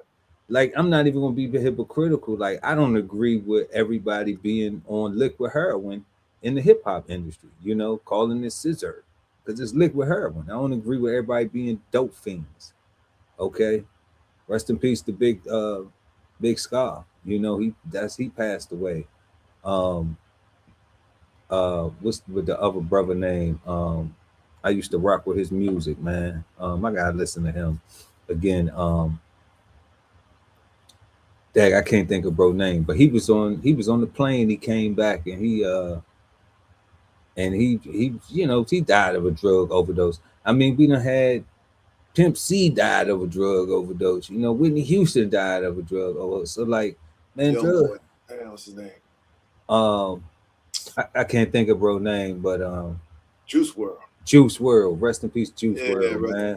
Juice WRLD, yeah, Juice WRLD was dope, man. Yeah, he was. You know, but I'm just like, you know, we seeing this, so I don't see getting no young, encouraging no young person at 12 years old, 13, 14 years old, no babies, to be on no dope, you know, to be on no drugs, and it's something that's supposed to improve your life. You know, like I don't see none of that. I don't see how, you know, maybe, and the part about encouraging them to, and this is trying to find some positive. I mean, this is just like reaching real, like I'm trying, I'm trying hard, right? Maybe the encouragement of young people to care about their appearance, you know, let's say, but it's not even being taught from that perspective, so there's no way they'll get that, you know. But you know, we exchange an insight Cigar Sunday, so we gonna, you know, Chef Earl Pearl, guy Ali Dawood there, we gonna try and give you some jewel with it, some way to, another way to look at that mirage, okay? We did come from a culture where you were taught to present yourself, you know, clean, and to care about how you left the house. Brush your hair, wash your face, brush your teeth, you know, make sure your clothes look good, and you know, don't leave out of here looking a mess, you know, don't present yourself like that. So that idea, it's a smidgen of that wrapped up into this Looksmaxxing, you know, because there is an emphasis on presentation, in caring about how I present myself, and caring about how I look and how I present myself to others. But it's not with that amount of arrogance of that's the whole thing. Because when you see like he interacting with people and everything, it's like he looking at them trying to get his reaction to him, and then, you know, then he talking down to the girl, you know, and we don't know if that's a psychological thing, like, oh well, let me try to tear her down so she can look at me and compare her hair or her lashes to mine or something, you know. I don't know, that seems fruity, because we don't do that, you know what I'm saying? Like, I'm not, oh look at her lashes, you know, like my wife go get lashes, I've never, you know, compared her lashes to mine. Oh babe, your lashes, you know, I'm telling my wife she look good without, when she don't got no lashes on, you know what I'm saying? So it's like I would never even know. She might have to tell me sometime. Did you notice I got? Oh yeah, I see. Oh yeah, damn, I ain't even know. Like, I'm keeping it a buck, because I'm like, men don't care about no damn lashes, you know. Like, so when I see that stuff right there, it's like that's all the negative stuff. It seems like that's making men more girly, you know. And I'm not saying that we shouldn't be in touch with a feminine energy, you know, but you know, but to be with my lashes and all that, like, you know, like I'm embracing the salt and pepper, you know, like I'm just embracing that. You know, I'm not even going out trying to get me the, you know, the Nori or the Rick Ross. Like, all them dudes is gray, all them cats is gray, you know. But I'm just like, hey, you know, like, nah, I'm not a big trend follower like that anyway. I always kind of had my own, you know. So that's what I think is the negative part of that, is that influence that is impressionable on young men, young boys. Let me say that, young boys, before they even get to young man status. And before they get the young man status, you know, and I think also it messes with the girls too. I think it's bad for the girls, because if that becomes a culture and men start acting like that now, you know, then what does that leave the women? Like, this is now, is the girls checking for lashes on the guys? Is that what's going on? Is that what that becomes? Now she's checking for lashes on him? That's wild, God. You know? Is she making sure that his bob is tight as hers? like what's going on? I don't know. You know? I don't know, guy, but because he was even chatting, talking about the girls was ugly on his live stream. And I'm like, man. Yeah, then he was saying the girls, you know, like I hear that constant for him. I hear that constantly from him, saying girls are ugly. And you know what I immediately thought was, are they ugly because they don't want to talk to you? Like, is that how I go? Like, or are they ugly because you jealous because you ain't a girl? Ooh. Yeah, don't get me going. Don't get me going. Yeah, because I get on the right side of wrong and the wrong side of right real fast, you know. Oh man. Yeah. So y'all let us know what y'all think. If it's any positives or negatives about this Looksmaxxing shit, let us know, y'all. Let us know in the comment section. Because this is a crazy topic, and you know, hey, right now we just learning about it. We just discovering this thing. So our fourth question, a very, very interesting question. Will people care about Looksmaxxing in a few years, or is this just another trend?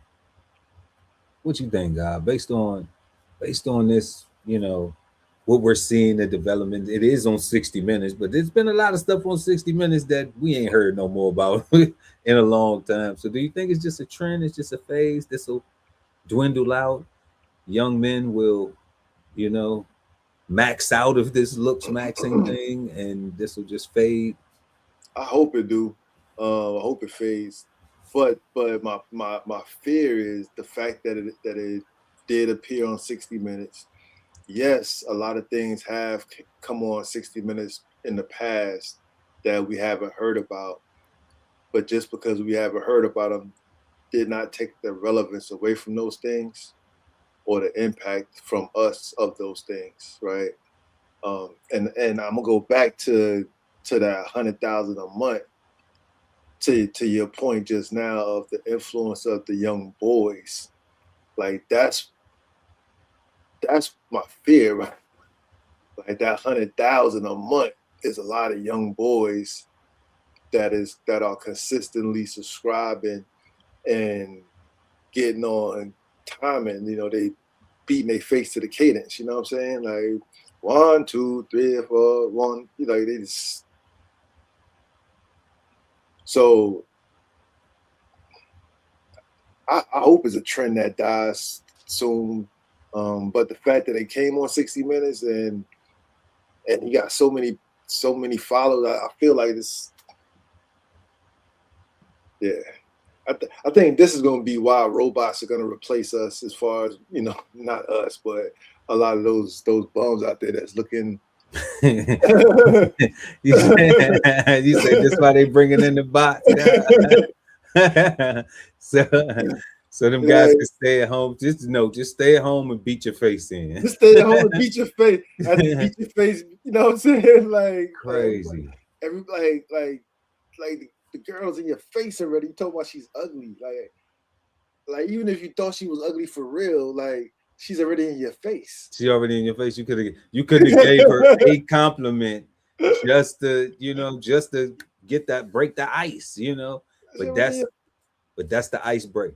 Oh, you ugly, but your boobs look good. Let's laugh at her, guys. Ha ha ha ha ha. And his dumbass friends, they laugh. I'm like, man, we ain't never been gay together. I cannot. Never. Never. Yeah, I hope this trend dies, God. But I'm scared of his subscribers count, right? Like, because to me, 100,000 a month means he had a lot of people. Yeah, he popular. He's like so that bothers me a little bit, because that sounds like it's gonna be around. Especially if you've been doing this for some years already. Like, yeah, he popping, man. I mean, that's why we had to cover it. You know, we had to cover it. Looksmaxxing. It's a Clavicula. That sound like a damn disease. Words, sayings, and phrases used in American culture And this is born right out of social media. This is a social media trend, a cultural thing that was not here before. Nobody was beating themselves in the face with hammers, you know, or giving themselves micro jabs. Micro jab. That wasn't even a micro jab, wasn't even a punch on Mike Tyson punch out.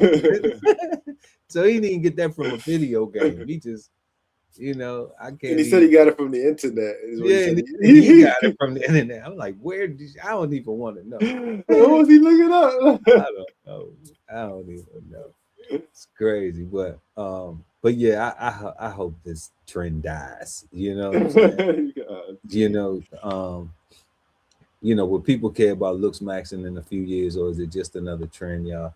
I don't know. We don't know if this is a reason or a season, but you know, but I pray for its downfall, you know. I honestly do. Like, I don't have nothing against the young man, you know, the YouTuber, except for his promoting the use of meth and and Adderall when you're not prescribed, and right. Yeah, his drug usage I can't rock with. You know, like all the drugs and you know, like if you was just punching on your face and then trying to get the youth to focus on, you know, presenting themselves, you know, like but he displays you know, like, to me, a-hole behavior, dissing on the girlies, you know, like he don't seem like a cool cat to be around when it comes to the ladies, you know, like, and I would like to say I've been handsome my whole life, so I've never felt like I needed to punch. My confidence been handsome too, so I ain't never had to be corny around the ladies. I never had to insult a woman to get her attention. You know, like usually, if you have to insult a woman to get her attention, like that's what we call ratchet. You know, because she won't respond to anything but negative energy, you know, and that's what I call crazy, you know, because when a person is speaking kindly to you, then, but you don't acknowledge that, but then as soon as a person say something that, you know, is speaking your language, now they speaking your language, you know, now you all ears all of a sudden. So you know, like, to me, yeah, like they need to get diagnosed with clavicular. You know? You know? Need to go see the doctor. And you know, change the name from Looksmaxxing to clavicular. You know, maybe they need a dose or something too, a type of prescription, because for real, like, if he was just encouraging people to, you know, young men, boys transitioning into young men, because this phase is to this thing, all right. If he was just encouraging them to, you know, be better with their mannerisms, be better, you know, like having some self-respect, a little bit more pride about yourself as far as your appearance and you know, and things like that, like, yeah, that would be cool. Now, if we talk to him, he might say that's what he's doing. It just, this is how it looks. But I'm just saying, like, I don't agree with, you know,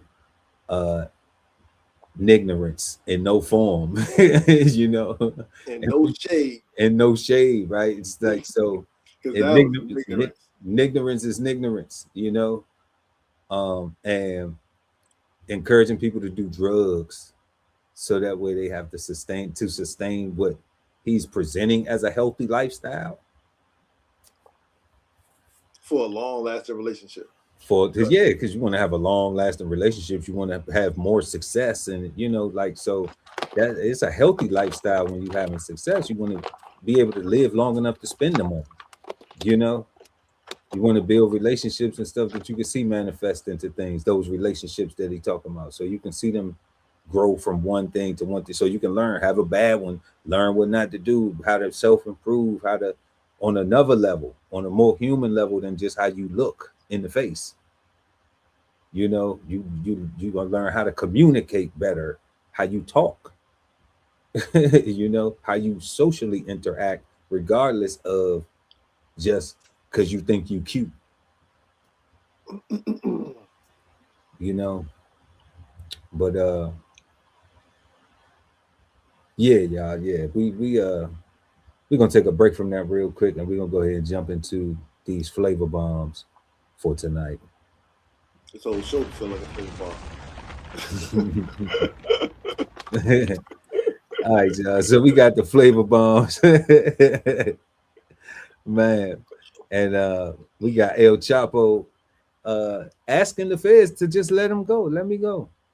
You know, like y'all know the head of the Sinaloa cartel, El Chapo, notorious, is in prison out there in Colorado and Fed ADX, but he's asking to be let go. You know, so we're gonna go check out that story. Then we have another story, y'all. Our food shortage is coming to America. It's a really serious question, and people need to be prepared because we got some commentary on that. And then we got a person struck and killed by an airplane, y'all. How in the world do you get hit by an airplane? All right, but let's go take a look at that. New tonight from the NBC5 Chicago investigative team, an El Chapo doubleheader for you. First, the outrageous request in a new handwritten letter from the notorious drug lord. And second, fresh questions about whether the drug kingpin has been trying to run his drug cartel from inside America's most secure prison, the Supermax. Our investigative reporter Chuck Gowdy joining us in studio now with late details on both. Chuck.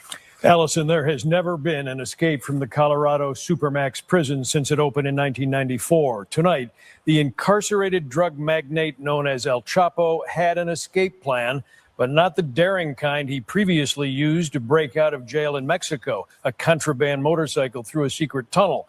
El Chapo's new plan to escape America's most secure prison was simply to ask for officials to hold open the door for him. Joaquin El Chapo Guzman became a billionaire running the... Hey, can y'all just get the door for me? Can you just let me go, man? Like, Chapo said, man, I'm just gonna ask him to open the door. Like, I ain't even, you know, like, I know I can't break out. I can't dig my way out of this one.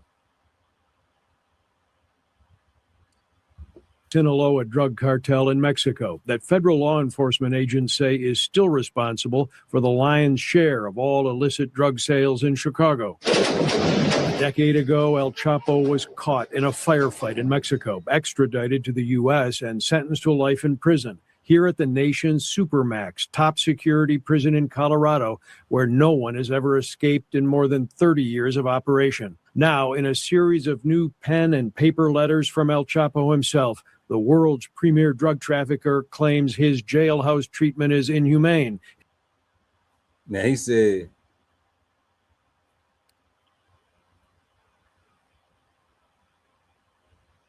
this says, let me try to read some of this.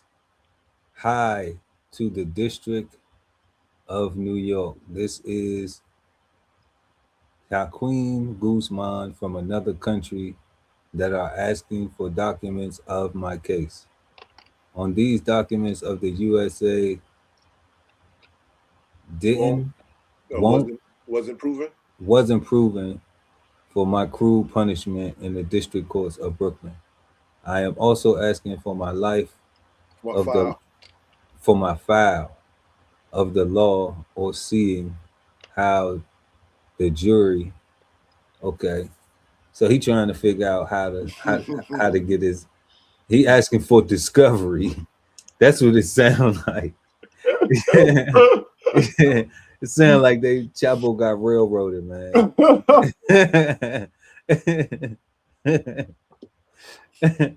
You know, it seems like this he was supposed to get all this right here. Discovery, but this is crazy. his conviction wrongful, and he's asking to be deported and allowed to serve his life. My name is, he said that are fighting for an extradition and release back to Mexico. Today, I wrote several letters on the fairness of my appeal on the next date to get equal treatment of the law. This is a polite letter on my, is that what it means? Violation to the courts on the hardcore evidence that wasn't proven for my case. Dismissed. Life sentence in Mexico. Chapo's trial judge, Brian Cogan, is a Chicago native and graduate of University of Illinois. In this ruling on Tuesday, New York Judge Cogan says Chapo's documents make no sense and none of them have legal merit. I can't even lie. I was reading it and I don't agree with it. Don't make no sense though. Right? But in all fairness, Chapo's not one of those, drug lords who had a USA education, So how much does he even know about the rule of law, American law, the language, even English, enough to be able to write it that good? He probably just learned that the time he been locked up. That's fair. So to say that it don't make sense, it's like, convenient. Yeah, that's convenient. Now having any legal merit, we don't, that's a thin line between justice and just us. Super thin. So we don't even know if Chapo's rights got violated or anything. They just wanted to get him anyway. And it was like, nah, as soon as we get you, we just locking you up. But there was another story though. Right now in Mexico, they just released some names of what they call narco politicians. And all of these guys were tied to the Sinaloa cartel, to Sinaloa, Mexico. So I'm wondering if these was people who used to help El Chapo, and now they trying to go get the big boys now too. Because they say that Mexico is not a government-run state; it's a narco-run state. The country is a narco country. So basically the drug dealers run Mexico. The big boy, the cartel leaders run Mexico, not the government. Correct. And that's the word. I used to watch a show called called The Lord of the Skies, and that's what it seemed like on The Lord of the Skies. Shout out to my man Aurelio Casillas. Quest denied. He's in a United States prison, and he's not happy about it. And obviously, he tried to write a letter to the judge, and it was shut down like it should be. Mike Gannon is a former top official at the Drug Enforcement Administration Chicago Division. Gannon and I talked about this new report by a Mexican news agency that claims El Chapo has managed to communicate with his sons from the U.S. Supermax prison. Quoting a confidential report last year from the U.S. Bureau of Prisons, 2 of Chapo's sons are charged in Chicago and in federal custody here. Yeah, I mean, Chuck, that doesn't surprise me one bit. Just like the way these drug traffickers and people like El Chapo operate, they look for any vulnerability they can, and they're criminals, and they're going to do anything they can with any vulnerability that's exposed to them. So it's no surprise to me he's trying to get messages back to what's alleged with family members, and other people are even trying to make threats. A confidential Bureau of Prisons report last year found that El Chapo had used an intermediary to deliver coded messages to his adult children regarding their ongoing criminal enterprise. That was said to have happened despite El Chapo being held under an ongoing and exceedingly strict special lockdown.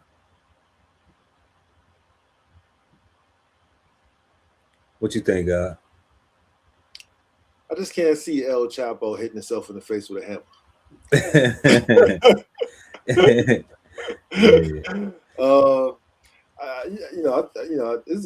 a good try. Write the governor, say, "Hey man, let me out." It's a good try, right? But good try.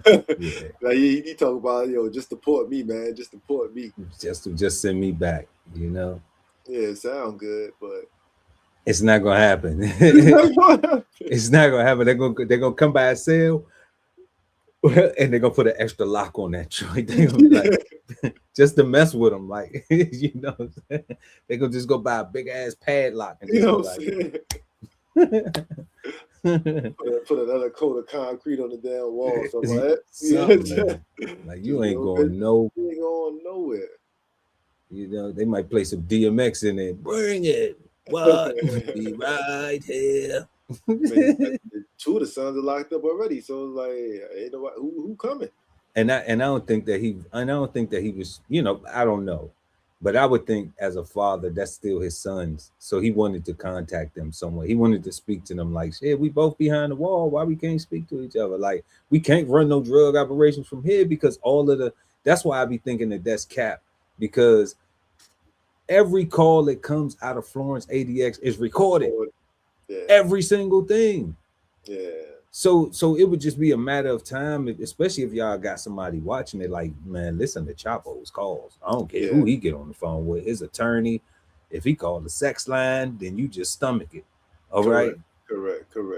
For real. So, so I don't get how they try to pin this coded language stuff to, but I think that's just all, Hollywood, because he realized, man, he in that can, like it's nothing he could do, and that's the max. That ain't the Looksmaxxing, that's the prison max. The max. So that's the worst of the worst. They said ain't nobody ever got up out of there. So that mean they run a tight shift managerially, and that mean that it is very secure. Yeah.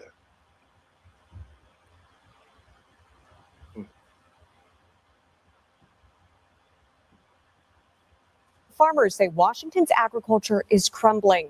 USDA data shows 2 farms are closing in the state every single day, and that is threatening the future of Washington's fruit basket. KARE 7's Brandon Thompson shows us the dire steps they're taking just to make ends meet and what it means for what you get at the store. As the growing season is underway in central Washington, Washington State is the tree fruit leader in the nation. Blaine Smith checks on his pear orchard that he's worked on since he was a kid. I officially started farming on my own in 2006 after my dad. Across the Wenatchee River Valley, growers that have worked the land for decades. I was born in Mexico and I came here in 1985 when I was 18, 19 years old. Are watching the farms that used to make them money now start to cost them. I have my job is a priority. I have this and beside. Yeah, this is my free time. Yeah, what was it like in 1991 when you first started working on some of these orchards? That was a lot better situation. How so? The money what you make in working into the orchards, that was plenty of money to provide to my family. And today, it's just better not to farm at all. You don't lose money. And a lot of money has been lost. Say Family Farming reports from the latest data available that in 2023, Washington farms made nearly $1.5 billion. The next year, it dropped by more than $1 billion, with farms collectively nearly $300 million in debt. Our overall, our prices that we're getting paid is the same as it was 30 years ago, but our price getting paid here and our costs are clear up here. So anybody can do that math. Labor is the main driver, according to Smith. Before 2020. That's extreme, though. I think he giving an extreme point of view, because it can't be that unbalanced, or else he would have just been out of business a long time ago. I can't imagine that it's that extremely imbalanced. Like he said 30 years ago. Like, bro, we could go and buy grapes for like a nickel a pound 30 years ago. You couldn't get grapes for $6 a pound, $3 a pound 5 years ago, So Nah, I think that's a little exaggerated, but it is definitely changing the dynamic of how we get our food here, of what's available here in America. And this is Washington, where all the apples come from, and a lot of other fruit too. They say that this is like a fruit area. What do they call, like a fruit haven? Yeah. In that region, you know, kind of like the wine district, the wine region, Sonoma and stuff in California. This area has a lot of produce, and they having a hard time. All these growers say they would pay migrant workers based on how much they picked during the nonstop harvest season. But in 2022, Washington law changed to mandate overtime for work over 40 hours a week, upending that system. If they can afford it, then we'll be happy to work overtime. So therein lies the problem, right? With migrant workers, you can pay them whatever, that you can negotiate that. They just have to be, but they pay over the fence, or under the fence, right? However they got here, right? You gotta come in, God. Now, can you hear me? Yeah, say that again. Yeah, I said with migrant workers, you can pay them whatever you want. You can negotiate that because they just happy that they made it here over the fence or under the fence, or however they got here, right? So with American citizens, you have to pay them at least minimum wage. You have to pay them a fair wage based off the Department of Labor, right? Which automatically drives the cost of the goods up to the consumer, right? Like that's automatic, and which is why I talk about growing your own food, right? Support your own interest of living, because this right here, it might seem like a problem, but from my perspective, the only real problem is people now wanting to pay people fair all the way around, right? Like as consumers, we don't want to pay an American citizen a fair wage to go pick apples because we're used to the migrants picking them for 5 cents a pound, right? And so it might create a damn shortage just because we ain't got nobody to pick it for the price that we're willing to pay for that, right? And No doubt. I got something for that. Let's run through this real quick though. Now that they just not making any profit, we just, all the guys are working just 40 hours a week, and that's it. And if they want to make more hours, now they got to go get a second or third job somewhere else. Blaine says a bin of pears costs him $250 to produce, but he gets paid $60 for it. A Washington State University study shows for apples, it costs an average of $54 to produce a box across the state, but the market is only paying $40. The farmer gets paid last and takes the risk first. How do you make those ends meet? We don't. We're selling properties. So many growers across Washington are spending more money than what they will get from their crops each year. It means they're going to have to make some tough choices. This field actually used to be more than half of Leo's pear orchard, but instead of sprouting trees, soon it will sprout new houses. Wow. Yeah. Wow. Yeah. But now we do get paid as commercially. Farmers, we do like it.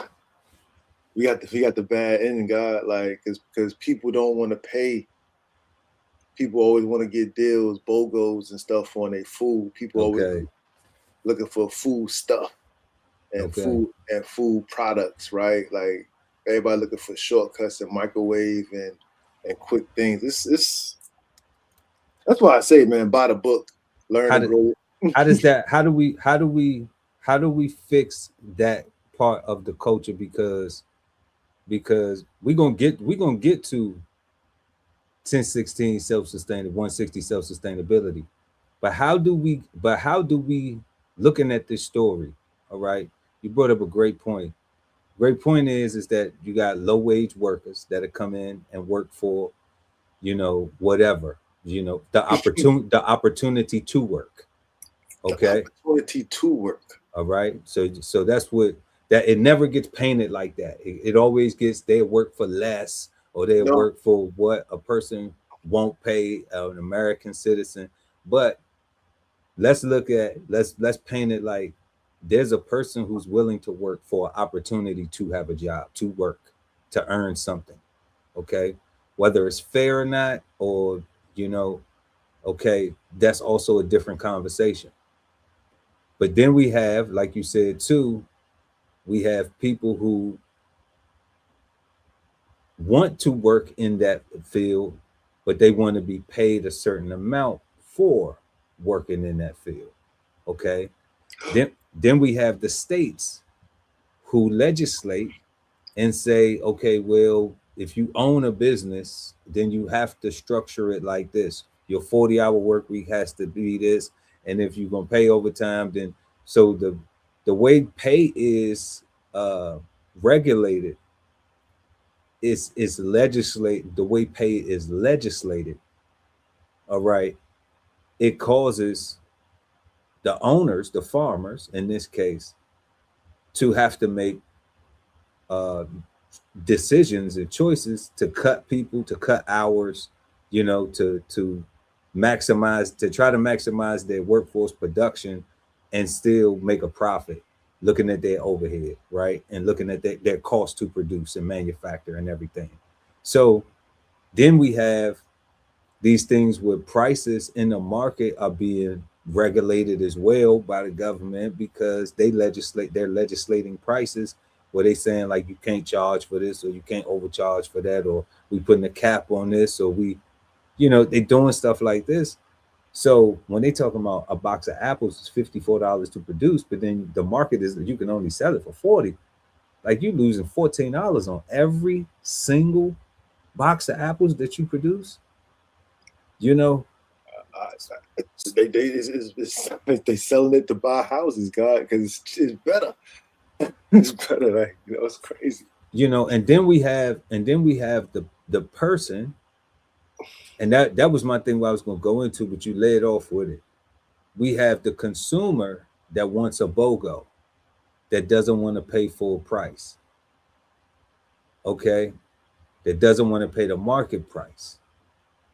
So that's all of that sounds like it won't work. It won't last very long. All of that's because the consumer isn't willing to pay the price that needs to be paid so their son or daughter can feel comfortable going to go work there, or they can get a job and go work there because it's paying livable wages. All right. But in order for their people to get a livable wage and the job not to be given to someone that just wants the opportunity to work, then the consumer got to be willing to pay the price of consuming that good that was manufactured and produced, so that way the manufacturer can still produce it at that cost.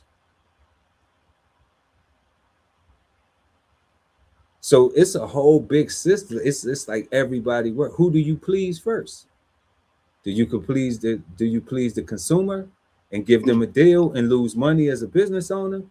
Do you as a business owner not hire a certain amount of people and then have people mad because they really want to work with you, but they can't because they know that you only looking for people that you can pay, that you don't have to pay full price, because you're trying to find your gray area within the system to maximize your losses and your tax benefits and everything, because you are a business owner. So these things come with being a business owner, maximizing, your tax benefits and things like that, whether it's losses, your gains, employment bonuses, benefits, whatever structure you got going on. Like, you're trying to win. But if you got people who don't want to pay this price, how you gonna win? So you're gonna end up losing as that farmer. And you're gonna have to end up selling your land, part of your land, for houses.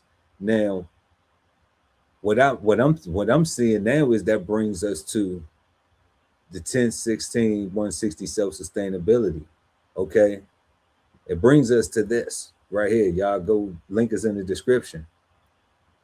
But then bringing us to that, that's saying just do it for yourself. No, God, not necessarily, right? So what it says, from my perspective and what I've observed and what I've learned from people, or your community, let me say that, but community don't exist. All right, because I'm not intending it to be selfish. I'm saying the market, if the market doesn't function to where you can make a profit, then you can't turn self-sustainability into a business, because self-sustainability is about sustaining a self. It's not about making money off of it. So you either got a business model or you got a model to sustain yourself or and whoever's part of that community. But that ain't a business at all, because a business got supply and demand, got customer sentiment, got market restrictions, got rules and laws like what he talking about right there, where you got to pay your wages, got government legislation and all that stuff. Me just growing what I need to grow to take care of what I need to take care of, knowing these tools, having this homesteading. If I could sell some stuff, cool. But most of that I'm selling, that's to friends or family. That's not to try to be paying taxes on. Because once I start doing that, I'm now falling under these rules and restrictions and regulations of commerce.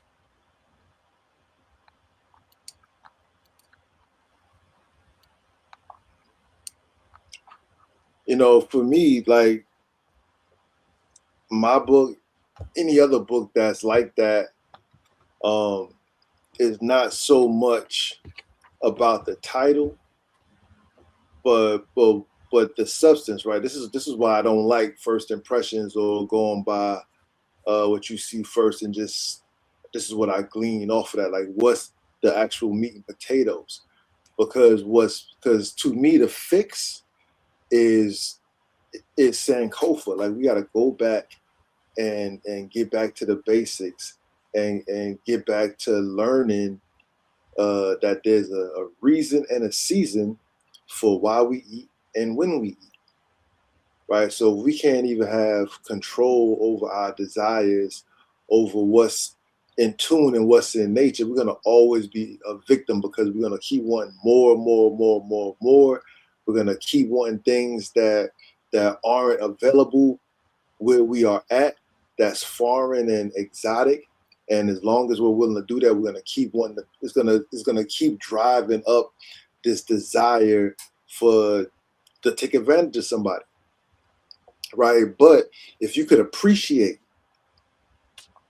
right, the time that it takes to grow a fruit, right? So while your avocado tree is in an off season, right, you may go to a different place. You may get avocados from a different place, right? Because you might pay the shipping and handling. You might actually pay the money because you acknowledge the value of what you're paying for, because yours is not ready yet, right? But you still want avocado, so you're going to pay for it, right? But we don't want to pay for it. We want the BOGOs. We want so that's what I'm saying. I think if the thing about these books is about learning the things that we lost and forgot,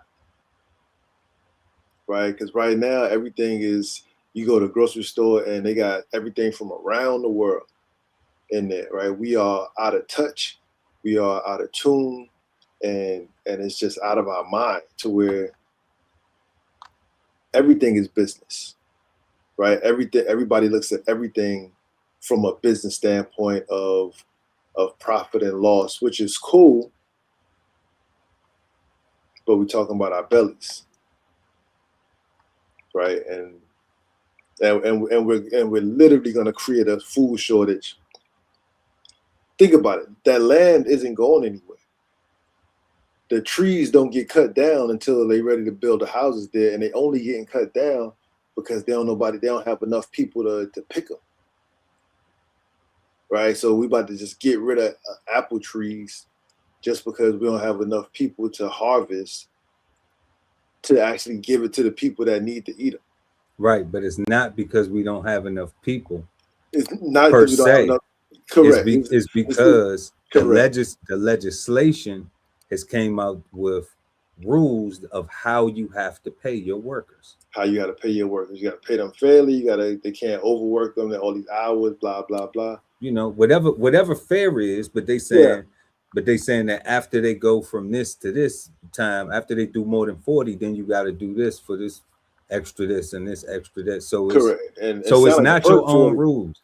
It sounds like the first 40 is not even your own rules. It sounds like the first 40. That's what I'm saying. Like it's not even your own rules or how you can pay your employees. So that's what I'm saying. That's business though. Yeah. You know, me self-sustaining myself though. Right? We and I'm staying on the surface with it because I know it's information there because everybody else is surface dwellers. And you got to get the people on the surface before, like what you was talking about. What I hate too, I hate that we don't get judged by the content of our character, but I understand that we didn't make that. Yeah. You know, I hate it, but I understand it because we live because I wear the same skin too. So I'm gonna get whatever you see first. That's just that's the way it is. Things will never be the same, right? Yeah. So I understand that, but I'm like, when we talking about sustaining self, I need the tools there. So that way I can be, so if I can't sell it, at least I got it. You know, at least me and the people I care about and who I'm around, yeah. And then I will be able to help some other people, of course. I will be in a position to scale it enough to sell if I got the resources to be able to do that. But regardless, when we looking at, then it becomes business. It's the difference between when you're just doing it for self, and it's like, come on over here and grab you a couple of these, boom, boom, boom, boom, boom. Here you go, go on and take that. And then, you know, maybe I come help you build a new shed or something like that in exchange. Mm-hmm. You know, like now that's bartering. That's not a tax. That's not a tax. That's not a business. Yeah, it's not tax. Yeah. It's not a taxable transaction. Correct. You know, and this is where I'm seeing this is where I'm seeing the problem at coming in. When we look at stories like this with these farmers, this is what I'm seeing is it seems like that is the thing. They're being legislated out of business, you know, because of the prices, because of the and people say they price gouging at the grocery store. I'm like, how are they price gouging at the grocery store if this person is getting $14 less at the ground from farm? Oh, the farmers is not the one price gouging. It ain't us. It's the you know, but then it's like, damn, you get to the grocery store and now they saying, okay, well now the market value of these, you know, the wholesale value was $14 less than production. But then now they get to market, but the market value is what? It's based on what? How much we want to, and then how did they get that? You know, like that's all backwards to me. The farmer done lost a guaranteed $14. Here it is. Everybody else is making money hand over fist. You know, so off the $40 bushel, it took him 40. It cost 54 for him to make it. He only got 40 because that I'm assuming that's what he sold it to them at to the wholesaler at $40 a case, right? Correct.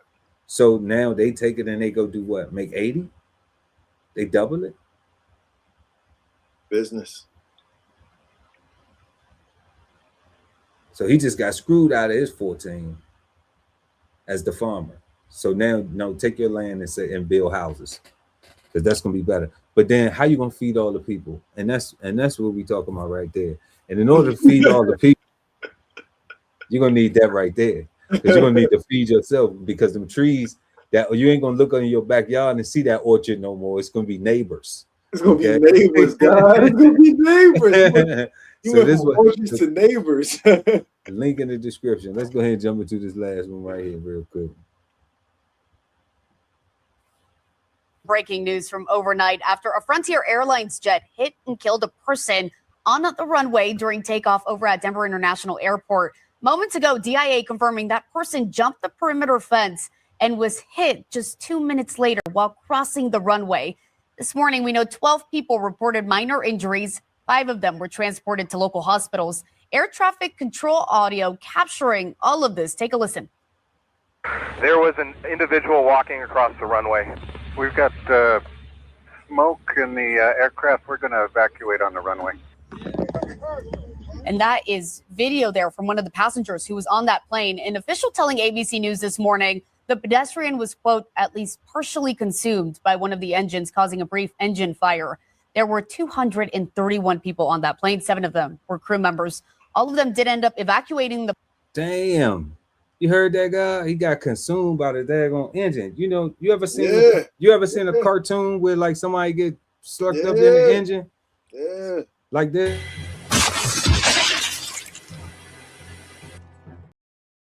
Damn.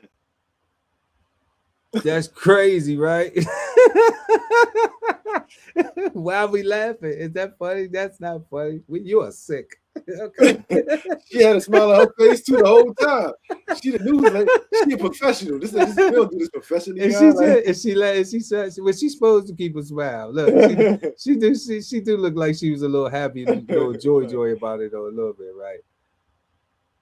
Oh man. On that plane, an official telling ABC News this morning the pedestrian was, quote, at least partially consumed by one of the engines, causing a brief engine fire. There were 231 people on that plane. 7 of them were crew members. All of them did end up evacuating the plane using those slides. Denver 7's Lauren Lennon is live for us at DIA this morning. Lauren, we just got all of this new information from DIA. So what else are we learning? Yeah, Veronica. Well, we actually heard around 6 a.m. from Denver police that the person that was struck by the Frontier airline jet on the runway here at DIA had died. Now, we know that airport also confirming that information. DIA is saying that the person was not an airport employee. Now, we have homicide and traffic investigators with the Department of Denver Police Department. They are. See, I don't like, you know, we use the same language, but the plane did not hit the person. You know, like, this is the plane was doing what planes do. The plane was where plane was supposed to be at. The plane was planing. The plane did not hit the person. No. The person ran out there, okay? And that's what happened. Okay? That's great. Rest in peace to them. Condolences to the family and all that, man. But I mean, come on, man. You gotta stay off the runway. Like why would you even be on the runway? You couldn't have been trying to catch the plane. What? That's what I'm saying. Like they're not gonna let you on the plane. It's not funny, but it's funny though. Wait.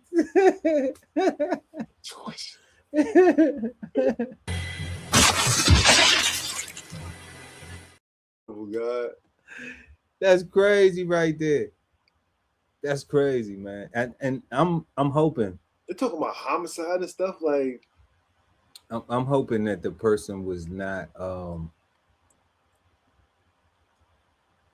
mentally challenged or anything, you know. You said you hope they was not? I hope they was not. I mean, something had to be wrong with you for I'm like, what? But you know, but I'm talking about like somebody who needed supervision and somebody turned their back and like, oh, where'd he go? Where they go? You know what I mean? That would be horrible. Yeah, you know, and that happened. I'm hoping it's not that. You know, we having a little laugh, but it's still serious though, because somebody did lose their life. But it was an accident. We do know it was an accident. It wasn't on purpose, because it was an accident for the pilots. For the plane, yeah. The plane, but we don't know if it was an accident for the person, if the person was somebody who was mentally incapacitated. That's you know, true. That's true. We don't know that. You know, but If it was somebody on drugs, then man, don't do drugs. Not those kind of drugs, you know. And if it was somebody who ran out there to die, then I mean, they were successful in their attempt, you know, because it's no way.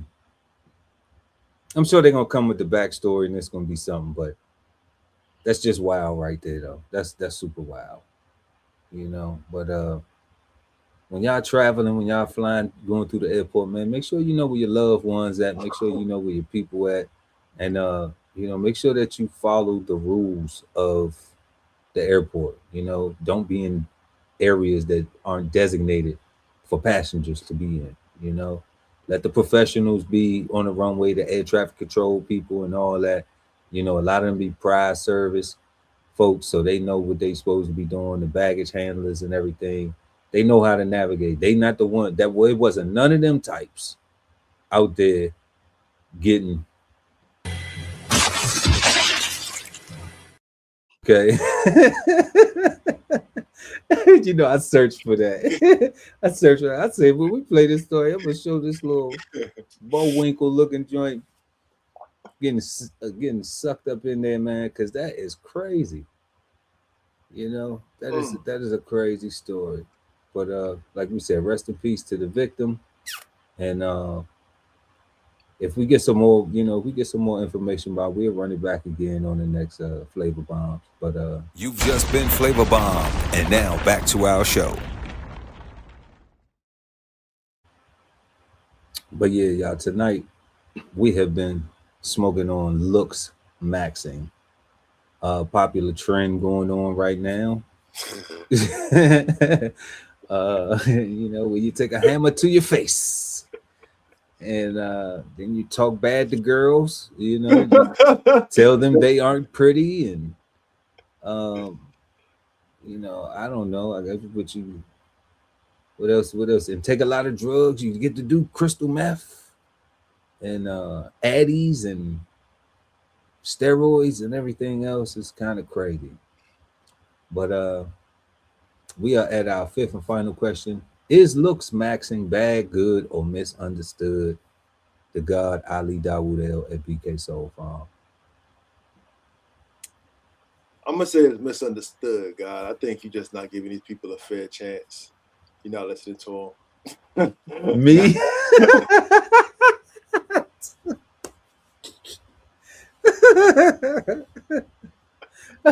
I'm not giving them a fair chance. Okay. I thought I was the fairest of them all. Mirror, mirror on the wall. Who's the fairest of them all? Yo, not for nothing. Yo, Looksmaxxing is bad, God. Like you let off with hitting yourself in the face with a hammer, telling girls that they not pretty. And then you went on the slew of drugs that they was taking to be a part of this thing. Like that is not, those are not good things, right? Like when you're looking for long-term partners, looks are important, right? Because you have eyes, right? But you have a lot more things than eyes, right? And you need more things than just to look at something, right? You need something to be real. You need something that you can rely on, something like, so just looks is just not enough, right? So it's definitely, it's bad. It's not even, I can't even joke about being misunderstood. Can't even joke about it being misunderstood. I can't think of nothing good about hitting yourself in the face with a hammer. It wasn't even like the little rubber joints or whatever. Like it's like the tenderizer joint. Like it's like a real hammer, God. Yeah, he had a meat tenderizer. Then we seen the Home Depot special. I'm like, So yeah, it's bad, God. It's crazy. Yeah. I think I'm gonna go ahead and give it bad. Yeah, I think it's unanimous that it's bad. And for all the reasons, for all the reasons. I just do not think that there's a positive. I don't see positive outcome for young people taking that path. Like people may see it now with him because he got a little internet fame and everything. But I'm saying if you get the internet fame and you get your clout up and you get your, your streams up and all that, I'm saying that they're gonna sweat you just the same. They're gonna be jocking. That's what we used to say back in the day. They're gonna be jocking the same way. That's how they're gonna be on it, just like that. They're gonna be jocking. So no hammers needed. No hammers needed. Like when you level up and get some finances, then you might need a hammer. You know what I'm saying? But you might need to keep the hammer. But you might have security for that with the hammers. So, but to your face though, no, that's supposed to be right for the ladies to kiss on it, or pinch your cheek or something. Like not. That's crazy. This is too crazy, y'all. But y'all let us know what y'all think of is Looksmaxxing bad, good, or misunderstood. And these are our questions for the night, y'all. We had what do you think of when you hear the word Looksmaxxing? What do you think that Looksmaxxing is in other cultures, or just with a different name? What do you think that Looksmaxxing is in other cultures, just with a different name? What are the positives and negatives about Looksmaxxing? Fourth, will people care about Looksmaxxing in a few years, or is this just another trend? And then last but not least, is Looksmaxxing bad, good, or misunderstood? Y'all please let us know what y'all think in the comment section below, depending on when you're watching the show. And yeah. Yeah, we had Looksmaxxing tonight, y'all. Looksmaxxing. So we want to wish all the mothers out there another lovely, wonderful, happy Mother's Day. Man, folks, stay off the runway. Yeah. Definitely. What else we got for y'all? We got head over to www.BKSOLFARM.com. Pick up a copy of 1016 160 Self-Sustainability by the guy Ali Dawoodell, because there's about to be an apple and pear shortage eventually.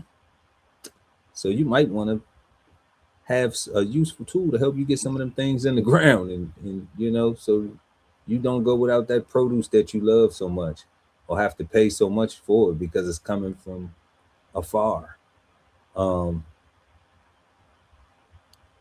Also, everybody, we want y'all to have a peaceful, positive, and productive start to your week, because it is the middle of May almost already, man. May's been going by really fast. So summertime is here.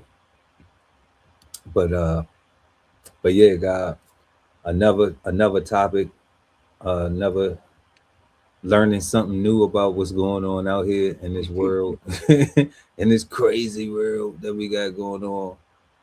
And yeah, we want to thank everybody for watching, pulling up, hanging out with us. Everybody in the chat who was rocking out with us: Mingaling, Nadine, lovely ATV. We appreciate all y'all for pulling up tonight. Make sure to smash that like button, y'all. And yeah, until next time, Chef Earl Pearl at DBCHEFTV. Always with the God Ali Dawoodell at BKSOLFARM, each and every Sunday right here, 8 p.m. East Coast time. Cigar Sundays live with us, the Cigarden Panel, two big nerds smoking on words. And we'll see y'all next Sunday. Peace, God. Peace, God.